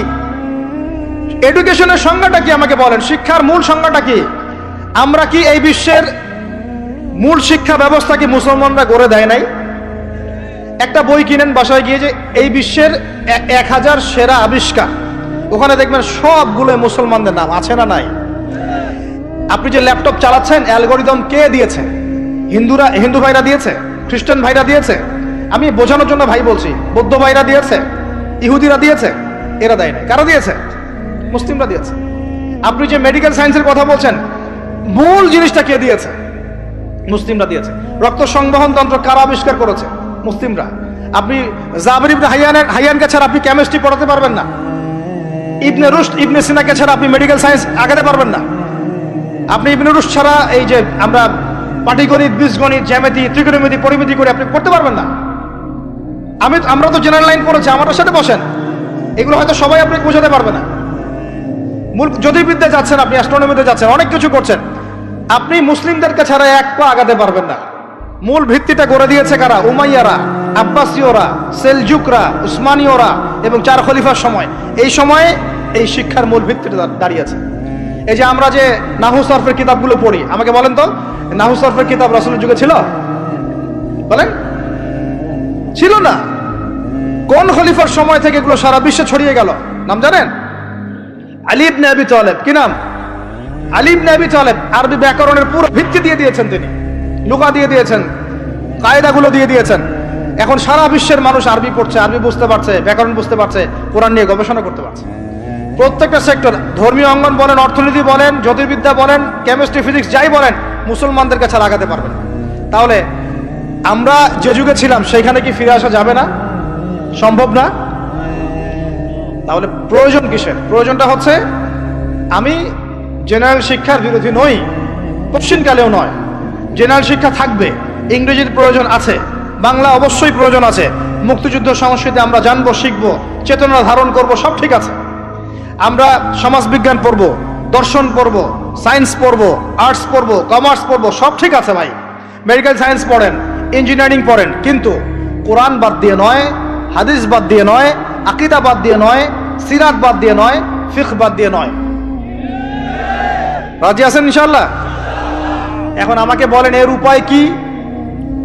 এর আসল উপায় কি? এখন এটা কি আপনি চাইলেই প্রতিষ্ঠা করতে পারবেন? আমার ক্ষুদ্র জ্ঞানে আমার কাছে 3টা উপায় মনে হয়। কয়টা উপায় ভাই? এক নাম্বারটাই সবচেয়ে সেরা উপায় এবং সবচেয়ে কঠিন উপায় এবং একই সাথে সবচেয়ে ইফেক্টিভ উপায়। এটা যদি করা যায় তাহলে আর 2-3-এর প্রয়োজন হবে না। সেটা হলো, জাস্ট যদি আমাদের ঊর্ধ্বতন কর্তৃপক্ষ, আমাদের শিক্ষা মন্ত্রণালয়, আমাদের গভর্নমেন্ট, আমাদের প্রশাসন, আমাদের সরকার, তারা যদি একটা টেবিলে বসে ওলামায়ে কেরামদেরকে নিয়ে বসে, প্রতিভাবান ইয়াংদেরকে নিয়েও বসে, শিক্ষা নিয়ে যাদের অবদান আছে তাদেরকে নিয়ে বসে যদি একটা শিক্ষানীতি প্রণয়ন করে যে না, আমাদের দেশটা মুসলিম কান্ট্রি, বেশিরভাগ মানুষই মুসলমান জনগণ, মুসলমান যুবক, মুসলমান যুবতী, মুসলমান শিশু কিশোর বেশিরভাগই মুসলিম, অ্যাজ এ ডেমোক্রেটিক সিস্টেম এখানে বেশিরভাগই মুসলিম, তাহলে তাদের স্বার্থ বিবেচনা করে আমরা একটা শিক্ষানীতি প্রণয়ন করি না কেন? একটা শিক্ষানীতি প্রণয়ন করি যেখানে প্লে গ্রুপ থেকে শুরু করে মাস্টার্স পর্যন্ত আমরা মাশাআল্লাহ 2টা শিক্ষাকে সমন্বয় করে দেব। এই সমন্বয়টা করলে আমার ছেলে, বললাম তো, 2 দিকেই ইনশাআল্লাহ এক্সপার্ট হবে। আমাদেরকে আলাদা করে কোনো প্রতিষ্ঠান খুলতেও হবে না। এটা কি করা যায় না? এটা যদি করা যায় তাহলে আমাদেরকে আলাদা করে কোনো মাদ্রাসাও খুলতে হচ্ছে না এখন, বরং যা আছে এটা দিয়ে যথেষ্ট, যা আছে এটা দিয়ে যথেষ্ট। আর সুন্দর নীতি থাকবে, সিলেবাস করে দেওয়া হবে, দেখবেন সবাই একই ভাষায় কথা বলছে, একই শিক্ষা শিক্ষিত হচ্ছে। একটা লেভেল পর্যন্ত অ্যাটলিস্ট মানুষ নৈতিক শিক্ষা পাবে, ইসলামী শিক্ষা পাবে। পরবর্তীতে গিয়ে ফ্যাকাল্টি আলাদা হয়ে যাবে, তারা কেউ ইঞ্জিনিয়ার, কেউ ডক্টর, ইত্যাদি ইত্যাদি হতে পারে। এটা যদি আমাকে বলেন, আমাকে 5টা বছর সময় দেন, 5 বছর সময় দেন, যদি মূল্যায়ন করেন, আমি ইউসুফ আলাইহিস সালামের মতো বলতে বাধ্য হচ্ছি এখন, কারণ আমি এটা দেখে অনেক ব্যথিত হচ্ছি। কেউ বলুক না বলুক, আমি কোনো দলের পক্ষ থেকে বলছি না, কোনো মতের পক্ষ থেকে না, কোনো রাজনৈতিক ব্যক্তিবর্গের পক্ষ থেকেও নয়, আমি আমার ব্যক্তিগত ব্যক্তি স্বার্থের পক্ষ থেকে বলছি, আমাকে 5টা বছর সময় দেন, ইনশাল্লাহ এটা আমি করে দিতে পারবো। জাস্ট আমাকে একটা সমৃদ্ধ লাইব্রেরি দেন, বসার জায়গা দেন, কাজ করার জায়গা দেন, স্বাধীনতা দেন, ইনশাল্লাহ আমি করে দেই। তারপরে আপনারা চেক করেন, যদি মনে হয় হ্যাঁ দেয়া যায় তাহলে দেন, না হলে আমারটা ছুড়ে ফেলে দিন ইনশাল্লাহ। পরে প্রয়োজনে ওটা আমি একা একা আমার একটা ইউনিভার্সিটি বানাই, সেখানে পড়াবো ইনশাল্লাহ। এটা 1 নাম্বার অপশন। 2, যদি এটা না করা হয়, আর এটা না করার সম্ভাবনাও আছে, কারণ আমি বলছি পুরো বিশ্ব আমরা নিয়ন্ত্রণ করি না, আমরা নিয়ন্ত্রিত। আমরা কি নিয়ন্ত্রিত? তারপরে 2য় অপশন হচ্ছে, যতগুলো শিক্ষা প্রতিষ্ঠান এখন আছে, স্কুল হোক আর মাদ্রাসা হোক, এগুলোতে আপনারা সিলেবাসের মধ্যে একটু সমন্বয় নিয়ে আসার চেষ্টা করেন। সিলেবাস একটা আছে, ঠিক আছে, বুঝলাম, একটু সমন্বয় আনার চেষ্টা করেন। সমন্বয় করে অ্যাটলিস্ট বাংলা ইংরেজির সাথে আরবিটাকে মিক্স করার চেষ্টা করেন। আমার ছেলে কোরআন শিখলে কোনো সমস্যা নাই, সে বিপদগামী হবে না, সে গোমরা হবে না, সে কখনো জঙ্গি সন্ত্রাসী হয়ে যাবে না ইনশাআল্লাহ, বরং সে এই দেশের একজন সম্পদ হবে ইনশাআল্লাহ, ইনশাআল্লাহ তাআলা। তো এত ভয় কিসের? কোরআনকে এত ভয় কেন করেন? নবীর সুন্নতকে এত ভয় করেন কেন? সমস্যাটা হচ্ছে কোরআন হাদিসের সঠিক ব্যাখ্যাটা না প্রচার করার কারণে কোনো কোনো ক্ষেত্রে মানুষ উগ্র হয়ে যাচ্ছে, এটা সত্য। কিন্তু আমরা সেই উগ্রতা ছড়াতে চাই না। আমরা কোনো বিচ্ছিন্ন জনগোষ্ঠী নই, আর আমাদের কোনো গোপন কোনো এজেন্ডাও নাই। আমাদের এজেন্ডা একদম স্পষ্ট পরিষ্কার। আমরা বাইতুল মুকাদ্দাস চাই, আমরা মুসলমানদের মধ্যে নৈতিকতা চাই, সুন্দর শিক্ষানীতি চাই, হালাল অর্থনীতি চাই, এবং হালালভাবে বেঁচে খেয়ে আল্লাহর ইবাদত করতে চাই, এতটুকুই। এর বেশি কিছু আমরা চাই না। এর বেশি কিছু চান না? আল্লাহ পাক আমাদের সবাইকে তৌফিক দান করেন। তো এই 2 নম্বর অপশনটাও এফেক্টিভ যদি আপনারা করতে পারেন। আর 3, 2 নম্বরও যদি কাজ না হয়, তাহলে 3 নম্বর একটা অপশন খোলা থাকে যে নতুন করে কিছু প্রতিষ্ঠান গড়ে তোলেন এবং সেই প্রতিষ্ঠানগুলোতে আপনি আপনার মতো করে সুন্দর সিলেবাস মেনটেন করে আপনার বাচ্চাদেরকে পড়ানোর চেষ্টা করেন, যেখানে বাংলা, ইংরেজি, অঙ্ক এগুলোও থাকবে, জেনারেল শিক্ষাও থাকবে এবং ইসলামিক শিক্ষাও থাকবে। এছাড়া আমার মনে হয় না এই প্রজন্মকে বাঁচানোর চতুর্থ কোনো রাস্তা বাকি আছে। যদি থাকে আপনারা আমাকে জানায়। ভিতরের চোখ দিয়ে কি শিক্ষা বোঝাতে পেরেছি ভাই? আর 2টা জাস্ট বুঝাই ছেড়ে দেব, 2টা ধৈর্য ধরেন। ভিতরের চোখ দিয়ে এবার সংস্কৃতি বোঝেন। কি বুঝবেন? ভিতরের চোখ দিয়ে যদি দেখেন, দেখবেন আমাদের মুসলমানদের সংস্কৃতির মধ্যে এখন সব বিজাতীয় সংস্কৃতি ঢুকে গেছে। একটা বাড়িতে, একটা বিয়ে বাড়িতে যদি গানও বাজে, সেটাও বাজবে হিন্দি গান, সেটাও বাজবে ইংলিশ গান। মানে আপনি গানটাও যদি শুনেনও একটা বাংলা গান শুনতে পারেন না। কারণ যে বাংলা ভাষার জন্য আপনি জীবন দিয়েছেন বলে দাবি করছেন, ওই চেতনাও আপনার মধ্যে আর বাকি নাই। ভাষার দিবস যখন আসে, আমরা তখন একটা শোডাউন করার চেষ্টা করি, শহীদ মিনারে ফুল দেওয়ার চেষ্টা করি। আর সারা বছর আমার বাসা চলে হিন্দি গান, ইংরেজি গান ইত্যাদি ইত্যাদি, হিন্দি সিনেমা, ইংরেজি সিনেমা। তো সংস্কৃতির কোন জায়গায় বাঙালিত্ব ধরে রাখতে পারলাম? পোশাক আশাক পরছি, কোন পোশাকটা বাঙালির সাথে মেলে? জুব্বা, দাড়ি টুপি, নাকি জিন্সের প্যান্ট আর গেঞ্জি? বলেন। শেরে বাংলা একে ফজলুল হকের দিকে তাকান, মৌলানা ভাসানের দিকে তাকান। সংস্কৃতি কি ছিল আমাদের? আমাদের বাপদাদাদের যুগটা চলে যান, ওই ফজরের আগে তারা ঘুম থেকে উঠতেন। আসসালাতু খায়রুম মিনান নাওম, কানে গেলে ঘুম থেকে উঠে যাইতেন, নামাজ পড়তেন। বাংলার ঘরে ঘরে কোরআন তেলাওয়াত শোনা যাইতো। এখন কি শোনা যায়? ফজরে পুরা ঘুম। প্রথম কাতারে আপনি যে কয়টা মানুষকে পাবেন, তার মধ্যে 90% দাড়ি পাকা। যুবকদেরকে আপনি পাবেন না। এরা ঘুমাচ্ছে রাত 3টায় 4টায়, 3-4টা পর্যন্ত এরা ফেসবুক, ইউটিউব, টিকটক এবং মেয়েদের সাথে হারাম অ্যাফেয়ার্স। এই ছেলেরা কি আদতে বাঙালি? এরা কি বাঙালি? না আমরা মুসলমান হতে পেরেছি ঠিক মতো, না বাঙালি হতে পেরেছি ঠিক মতো। যখন ইংরেজ বিরোধী বিদ্রোহ চলছিল না, তখন বাঙালিরাও কবিতা লিখেছিল হিন্দিতে। আপনারা তো এগুলো হিস্ট্রি পড়েনও না। তখন তারা বলতেন, একটা স্লোগান দিতেন, सरफरोशी की तमन्ना अब हमारे दिल में है, देखना है जोर कितना बाजुए कातिल में है। বুঝেন না এই কথা? আমাদের মনের মধ্যে এখন সরফরোশি কি তামান্না, স্বাধীনতার চেতনা আমাদের মনের মধ্যে এসেছে। দেখার বাকি আছে জালেমের বাহুতে কত শক্তি আছে। আপনারা এখন কাজী নজরুল ইসলামের কবিতা পড়েন না। এক ভাই কবিতা আবৃত্তি করেছিলেন এখানে, খুব সুন্দর হয়েছে, মাশাআল্লাহ মাশাআল্লাহ। এগুলোর চর্চা কোথায়? সংস্কৃতি নিয়ে যে আমরা এত বড়াই করি, বলেন বাঙালির সংস্কৃতির চর্চা কোথায়? কাজী নজরুল ইসলামের কবিতা আমরা আমাদের পাঠ্যপুস্তকে পড়েছি। ওমর রাদিয়াল্লাহু আনহুকে নিয়ে কবিতা ছিল, মনে আছে? মনে নেই, ভুলে গেছেন? আমরা পড়েছি, মনে নেই আপনাদের? আস্তাগফিরুল্লাহ। উমর ইবনে খাত্তাব, আমিরুল মুমিনিন, তোমার কি জানি, তোমার স্মৃতি আজানের ধ্বনি না, জানে না মুয়াজ্জিন। আমি ভুলে গেছি, অনেকদিন আগে পড়াগুলো, আমি চর্চা এখন করি না। তো মুয়াজ্জিন জানে না যে হে আমিরুল মুমিনিন, তোমার স্মৃতিতেই এই আজান দেয়া হচ্ছে। মানে আমিরুল মুমিনিনের যে স্বপ্ন, এখান থেকে কিন্তু আজানের ইয়াটা আসছে। আর যায়েদ ইবনে সাবিত রাদিয়াল্লাহু আনহু স্বপ্ন থেকে, তিনি হেঁটে যাচ্ছেন একবার উটের পিঠে ভৃত্যকে বসালেন আর ভৃত্যকে নামালেন, তিনি উঠলেন, উনি নামলেন, ভৃত্যকে উঠালেন, এভাবে পায়ে হেঁটে হেঁটে বাইতুল মুকাদ্দাস পর্যন্ত গেলেন। জানেন না আপনারা এগুলো ঘটনা? কোথায় এগুলো, কোথায় এখন বলেন? আছে পাঠ্যপুস্তকে? ঢাক, ঢোল, ডুগি, তবলা, কি শুরু করেছেন আপনারা? আসলে আসলে বাঙালি সংস্কৃতি বলতে কি বোঝাচ্ছেন? আহমেদ সফার নাম শুনেছেন? তাকে ছাড়া আপনি বাঙালি সংস্কৃতি কোথায় পাবেন?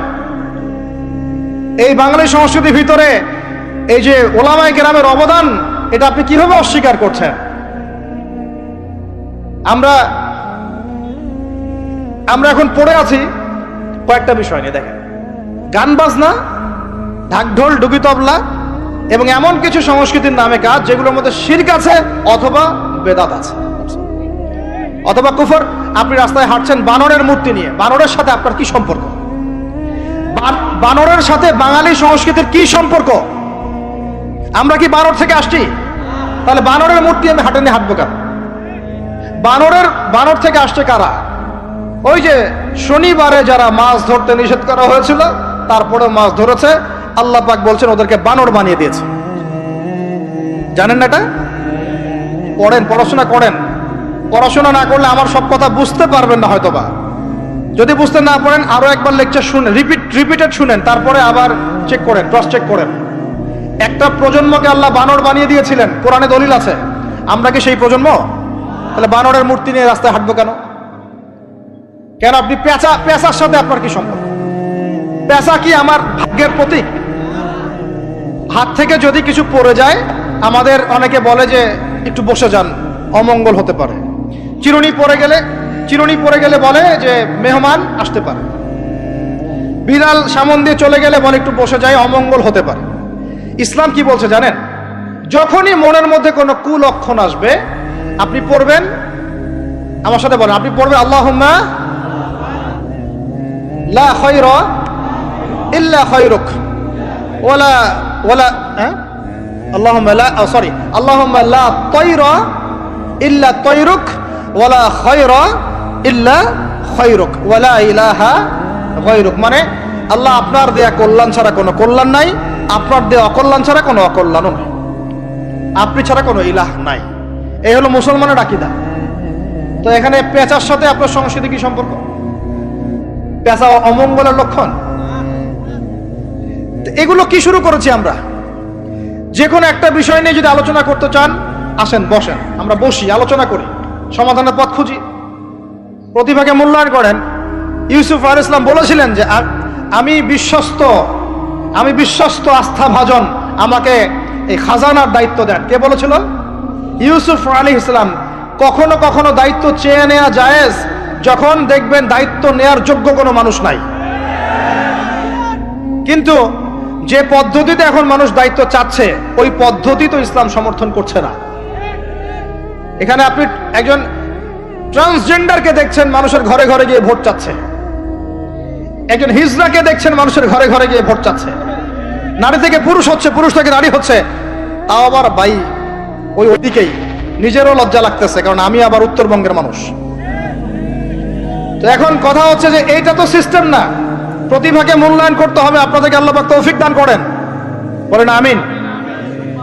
এখন কথা হচ্ছে সংস্কৃতি যদি আপনি ভিতরে চোখ দিয়ে দেখেন, দেখবেন টপ টু বটম আপনি ইহুদি খ্রিস্টানদের সংস্কৃতি ফলো করছেন। আপনার খাওয়া, আপনার রুচি, আপনার অভ্যাস, আপনার পছন্দ, আপনার বিয়ের অনুষ্ঠান, আপনার জন্মদিন, আপনার মায়ের ওই কি বার্ষিকী, বাবার ওই বার্ষিকী, যা যা করতেছেন সবকিছু কার অনুসরণ করতেছেন আপনারা? ইহুদি খ্রিস্টানদের। একটা ভবন উদ্বোধন করবেন, খুচুত করে একটা ফিতা কাটলেন, কাইটটা মাশাআল্লাহ পায়রা আপনি উড়াই দিলেন। তো এই পাখি কি আমার কল্যাণ নিয়ে আসবে? হ্যাঁ, এই পায়রা আমার কল্যাণ নিয়ে আসতে পারে? ওইখানে দাঁড়ায় 2 রাকাত নামাজ তো পড়তে পারতেন, পরে আল্লাহর কাছে দোয়া করতে পারতেন, আল্লাহ আমি এই কাজটা শুরু করলাম, আল্লাহ তুমি বরকত দান করো। আমার সংস্কৃতি। একটা দোকান করেছেন, বাড়ি করেছেন, শুরুতেই আপনি ডিজে পার্টি দিলেন, ডিজে পার্টি, সুবহানাল্লাহ। সূরা বাকারার তেলাওয়াত তো দিলেন না। তাহলে পুরো বিশ্বের প্রত্যেকটা ডিপার্টমেন্ট, মূল জায়গাগুলো আমরা এখন নিয়ন্ত্রিত হচ্ছি। এবং ভিতরে চোখ দিয়ে যদি দেখি, আমরা আমাদের শেকড় থেকে দূরে সরে গেছি ভাই। আল্লাহ পাক আমাদের সবাইকে বোঝার তৌফিক দান করেন। কথা বললে অনেক কথা বলতে পারতাম, আজকে আর বলতেছি না, শেষ করে দিই। আরেকটা পয়েন্ট বলবো, খালি লাস্ট পয়েন্ট, সেটা হচ্ছে ধর্মীয় অঙ্গনে। শেষ পয়েন্টটা কি ভাই? প্রথম পয়েন্টটা মনে আছে? ভিতরে চোখ দিয়ে দেখবেন পুরো বিশ্বের ভূ রাজনীতি, ভিতরে চোখ দিয়ে দেখবেন পুরো বিশ্বের অর্থনীতি, ভিতরে চোখ দিয়ে দেখবেন পুরো বিশ্বের কি শিক্ষানীতি, ভিতরে চোখ দিয়ে দেখবেন পুরো বিশ্বের সংস্কৃতি। সারা দেশে খ্রিস্টান মিশনারিদের তৎপরতা বেড়েছে। এই জন্য আমাদেরকে তুলনামূলক ধর্মতত্ত্ব পড়তে হবে, ওদের সাথে আমাদেরকে বাহাস করতে হবে, এই ভাইদেরকে ফিরিয়ে আনতে হবে। অনেকে টাকার কারণে উত্তরবঙ্গের দিকে, দক্ষিণবঙ্গে, আপনার পাহাড়ি এলাকার দিকে এগুলোর তৎপরতা প্রচুর বেড়ে গেছে। আমরা তো মাশাআল্লাহ মিলাদ আর জিলাপি আর খোরমা আর কিয়াম নিয়ে দাঁড়িয়ে আছে। ভিতরে যে ইসলাম কোথায় চলে যাচ্ছে আমরা তো জানি না। আল্লাহ পাক আমাদেরকে বোঝার তৌফিক দান করেন। আরো বেড়েছে, ওই যে একটু আগে আপনারা আলোচনা করছিলেন কাদিয়ানি মতবাদ, এটা বাড়ছে। সুদী এনজিওর মতবাদ বাড়ছে। একজন আলেম বলেছিলেন বাংলাদেশের, যেদিন বাংলাদেশের 50% মানুষ খ্রিস্টান হয়ে যাবে, শিয়া হয়ে যাবে, কাদিয়ানি হয়ে যাবে, ওই দিন আপনাদের হুঁশ ফিরবে। আল্লাহ পাক আমাদেরকে ওই দিন আসার আগেই হুঁশে আসার তৌফিক দান করেন। সব ইখতিলাফি বিষয়গুলো ভুলে যান, মুমিনদের সাথে থাকেন, ওলামায়ে কেরামের জামাতের সাথে থাকেন, ছোটখাটো বিষয় নিয়ে তর্ক করা বন্ধ করেন, ইস্যু পাগল হওয়া বন্ধ করেন, ডিভাইস আসক্তি বন্ধ করেন, এই শোডাউনগুলো বন্ধ করেন, মূল জায়গাগুলোয় কাজ করেন। সালাত, তাহাজ্জুদ, হালাল রিজিক, আদর্শ পরিবার গঠন, ঠিক আছে, দাওয়াতের মেহনত, সৎ কাজে আদেশ, অসৎ কাজে নিষেধ, এগুলোতে মনোযোগী হন। আল্লাহ পাক ইনশাআল্লাহ আমাদেরকে তৌফিক দান করবেন ইনশাআল্লাহ। কারণ আল্লাহ ওয়াদা করেছেন, ইন তানসুরুল্লাহ ইয়ানসুরুকুম, তোমরা আল্লাহকে সাহায্য করো, আল্লাহ তোমাদেরকে সাহায্য করবে ইনশাআল্লাহ। কিন্তু ওয়াইন তাতাওয়াল্লাহ, তোমরা যদি সাহায্য না করে মুখ ফিরে চলে যাও, তাহলে ইয়াস্তাবদিল কওমান গায়রাকুম, আল্লাহ পাক অন্য কওমকে তোমাদের জায়গায় নিয়ে আসবেন, তোমাদেরকে সরাই দিবেন। সুম্মা লা ইয়াকুনু আমসালাকুম, তারা তোমাদের মতো অপদার্থ হবে না। নাউযুবিল্লাহ। আমরা চাই আল্লাহ যেন আমাদেরকে সরিয়ে না দিয়ে আমাদের দ্বারাই খেদমত নেন। আল্লাহ পাক কবুল করেন। আমাদের এই পুরো প্রজন্মটাকে আল্লাহ পাক তওবা করে ফিরে আসার তৌফিক দান করেন। বিশ্বের বুকে ওমর রাদিয়াল্লাহু আনহুর সময় আমরা যেমন মাথা উঁচু করে বাঁচতাম, ওইভাবে বাঁচার তৌফিক দান করেন। এমন একটা জায়গায় পুরো জাতিকে নিয়ে যাওয়ার তৌফিক দান করেন যেন আমাদের ভয়ে ওরা থরথর করে কাঁপা শুরু করে। এগুলো বললে অনেক কথা, বললে কথা অনেক দিকে চলে যায়। কথা হচ্ছে আমরা বিগত 70 বছরে আমরা একটা মিসাইল বানাতে পারি নাই এখন পর্যন্ত। কথা অনেক গভীর। আমাদেরকে ওরা ভয় করবে কিভাবে? এই বিশ্বে তো ঢাল তলোয়ার দিয়ে যুদ্ধ হয় না।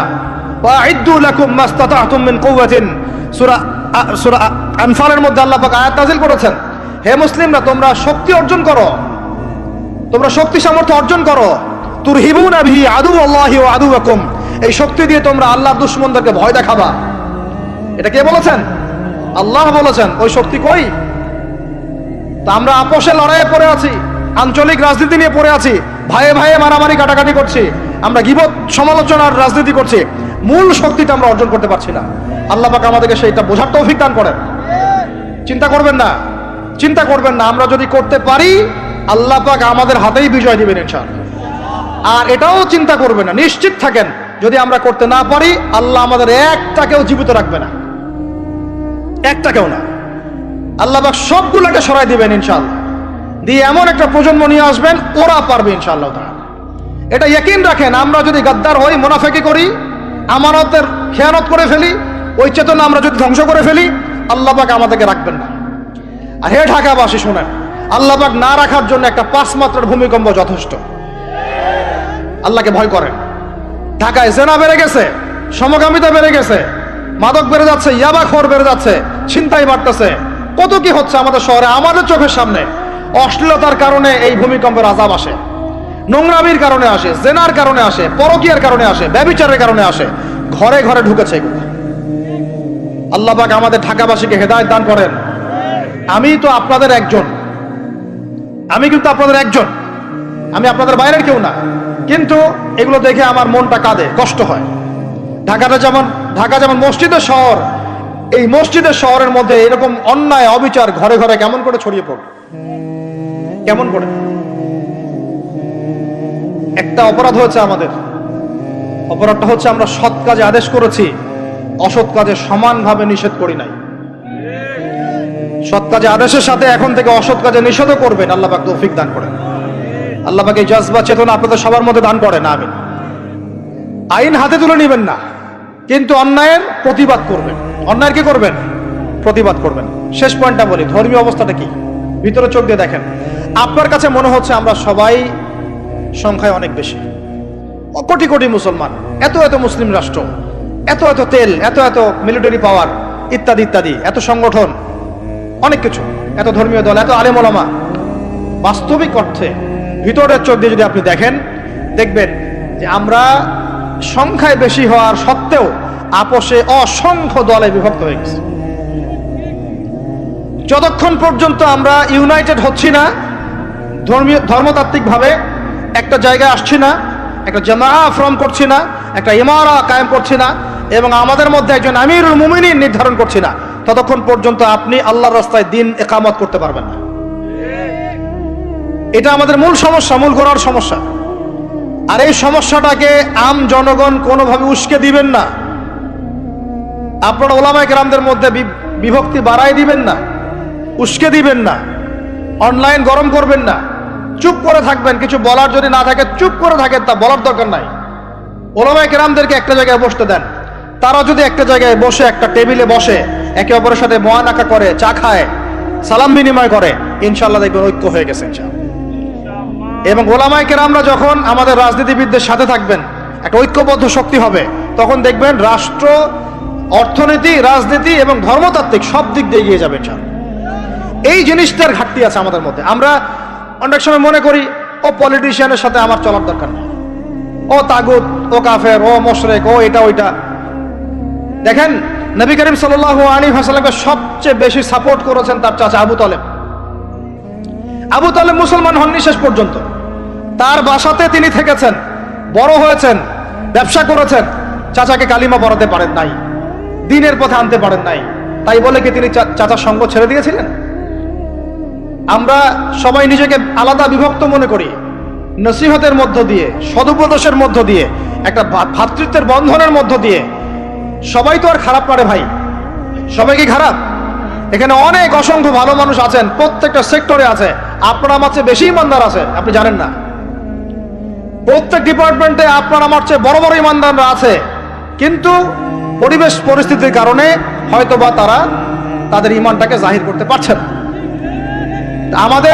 আমরা উগ্র হব না, তাদের প্রতি আমরা নসিহত করব, নরম হব, সবর করব, দাওয়াত দিব, এবং তাদেরকেও আমরা আমাদের একটা প্ল্যাটফর্মে আনার চেষ্টা করবো ইনশাআল্লাহ। এভাবে যখন আস্তে আস্তে মেহনতগুলো বাড়তে থাকবে, 10টা বছর দেখেন, 10টা বছর পরে দেখবেন চিত্র পাল্টে গেছে ইনশাআল্লাহ। তবে এই দায়িত্বটা কোনো বক্তার একার নয়, কোনো আলেমের একার নয়, কোনো এমপি সাহেবের একার নয়, মন্ত্রী সাহেবের একার নয়, কোনো সরকার প্রধানের একার নয়। এখানে আপনার আমার সবার ভূমিকা আছে। সবাই যার যার জায়গা থেকে যদি আমরা ভূমিকা পালন করতে ব্যর্থ হই, এগুলো স্বপ্ন থেকে যাবে, কোনোদিন বাস্তবায়ন করতে পারবেন না। সবাই যার যার জায়গা থেকে কাজ যদি ঠিক মতো করি, ইনশাল্লাহ দেখবেন আমরা ওই সোনার বাংলা ঠিকই গঠন করবো ইনশাল্লাহ। আল্লাহ পাক আমাদের সবাইকে ধর্মীয় অঙ্গনের ভেদাভেদটাকে দূর করার তৌফিক দান করেন। ধর্মীয় অঙ্গনের ভেদাভেদটা সবচেয়ে কালো হয়েছে আমাদের জন্য। ধার্মিকরা যদি একটা জায়গায় থাকতেন, তারা যদি সমাজের মধ্যে এরকম বিভিন্ন দলে দলে বিভক্ত হয়ে আলাদা আলাদা হয়ে না যেতেন, তাহলে দেখতেন আজকে থেকে 40 বছর আগেই বাংলার জমিনে দিন কায়েম হয়ে যেত। আল্লাহ রাব্বুল আলামিন আমাদেরকে ভিতরের চোখ জাগ্রত করার তৌফিক দান করেন। আর যারা স্পষ্ট মুশরিক, স্পষ্ট শিরিক করছে, স্পষ্ট বেদাতি এবং স্পষ্ট মুনাফিক, যারা জালেমের পক্ষ নেয়, ওদের সাথে ঐক্যের কোনো দরকার নাই। ওদেরকে ছাড়াই আমরা চলবো ইনশাআল্লাহ। সময়ে ওদেরকে মিটিয়ে ফেলবে ইনশাআল্লাহ। সময়ের স্রোতে ওরা ধুলার মতো উড়ে যাবে ইনশাআল্লাহ, কিচ্ছু করতে পারবে না ইনশাআল্লাহ। কারণ মুনাফিকদের সাথে ঐক্য হয় না। মুনাফিকদের সাথে কি ঐক্য হয়? মুনাফিকদের সাথে ঐক্য হয় না, মুশরিকদের সাথে ঐক্য হয় না। এবং যারা পাক্কা মুশরিক, পাক্কা বেদাতি, তাদের সাথে কিন্তু ঐক্য হয় না। তো এই জিনিসগুলো আমরা অ্যাভয়েড করে মুমিনদের জামাআকে নিয়ে ঐক্যবদ্ধ হয়ে সামনের দিকে এগিয়ে যাবো ইনশাআল্লাহ। আল্লাহ পাক আমাদের সমস্ত উলামায়ে কেরামদেরকে দীর্ঘনেক হায়াত দারাজ করেন, তাদেরকে এক প্ল্যাটফর্মে বসার তৌফিক দান করেন। আলেম ওলামাদের সাথে আমাদের সরকার প্রধানদের একটা মৈত্রী এবং মিলবন্ধন আল্লাহ পাক দান করেন। উভয়ের ভুল বোঝাবুঝি আল্লাহ পাক দূর করে দেন। উভয়কে আল্লাহ পাক এক টেবিলে বসার তৌফিক দান করেন। আল্লাহ পাক উভয়কে নিয়ে একটা শক্তিশালী রাষ্ট্র গঠনের তৌফিক দান করেন। ইনশাল্লাহ দেখবেন যদি এভাবে আমরা কাজ করতে পারি। আর আমাদের তরুণদের দায়িত্ব কি? তরুণদের দায়িত্ব বড়রা যা বলবে ওইটা ফলো করে চল। আমাদের দায়িত্ব না যে আমরা নেতৃত্ব আসনটাতে খাপ করে কেড়ে নিয়ে বসবো, এটা আমাদের দায়িত্ব না। যদি আমরা যোগ্য হই, আল্লাহ পাক যদি কবুল করেন, আল্লাহই আপনাকে উঁচু জায়গায় নিয়ে যাবেন। আমরা খালি চোখ কান খোলা রেখে সত্য মিথ্যা পার্থক্য করব, আমাদের বড়দের সামনে এটাকে উপস্থাপন করব। তারা যদি মুনাসিব মনে করেন, আমাদেরকে তাদের জায়গায় নিয়ে যাবেন। এবং আমাদের কাজ হচ্ছে ইলম অর্জন করা, তাজকিয়া অর্জন করা, বেশি বেশি আমল করা এবং উলামায়ে কেরামের সোহবতে থাকা, এবং এই জাতিটাকে নিজের একক জাতি মনে করা, আলাদা মনে না করা। আমরা সবাই মিলে এক জাতি, মনে রাখবেন, আমরা সবাই মিলে এক জাতি। সরকার, প্রশাসন, আমজনগণ, ওলামায়ে কেরাম, যুবক যুবতী, তরুণ তরুণী, আমাদের সন্তানরা, সবাই মিলে আমরা একটা মুসলিম জাতি। মনে থাকবেন ইনশাআল্লাহ, বিভক্তির দিকে যাবেন না, ঐক্যবদ্ধ থাকেন, বিজয় আমাদের হবে ইনশাআল্লাহ। আল্লাহ রাব্বুল আলামিন আমাদের সবাইকে কথাগুলো বোঝার তৌফিক দান করেন। কিছু কথা যদি আমার ভুল হয়ে যায়, আল্লাহ যেন মাফ করে দেন। যেগুলো সঠিক সেগুলো আল্লাহ কবুল করেন এবং সে অনুযায়ী আমাকে আমল করার তৌফিক দান করেন, আপনাদের সবাইকে আমল করার তৌফিক দান করেন। আল্লাহ পাক আমাদের সবাইকে বাইরের চোখের সাথে ভিতরের চোখ দিয়ে দেখার তৌফিক দান করেন। সূরা কাহাফের উপর আমল করার তৌফিক দান করেন। এই জালেম সভ্যতার যে জুলুম, এগুলো থেকে আল্লাহ পাক আমাদেরকে হেফাজত করেন। আল্লাহ পাক আমাদের প্রত্যেক স্তরের মানুষদেরকে হেদায়েত দান করেন এবং আমাদের হায়াতের রিজিকে আল্লাহ বরকত দান করেন। খাস করে যারা নেতৃস্থানীয় ব্যক্তিবর্গ এবং ওলামায়ে কেরাম এবং দ্বীনের পথের রাহাবার, আলেম, ওলামা, মুজাহিদ, লেখক, কলামিস্ট ইত্যাদি, দায়ী আল্লাহ, তালেবে ইলম, আল্লাহ পাক তাদের হায়াতে বরকত দান করেন।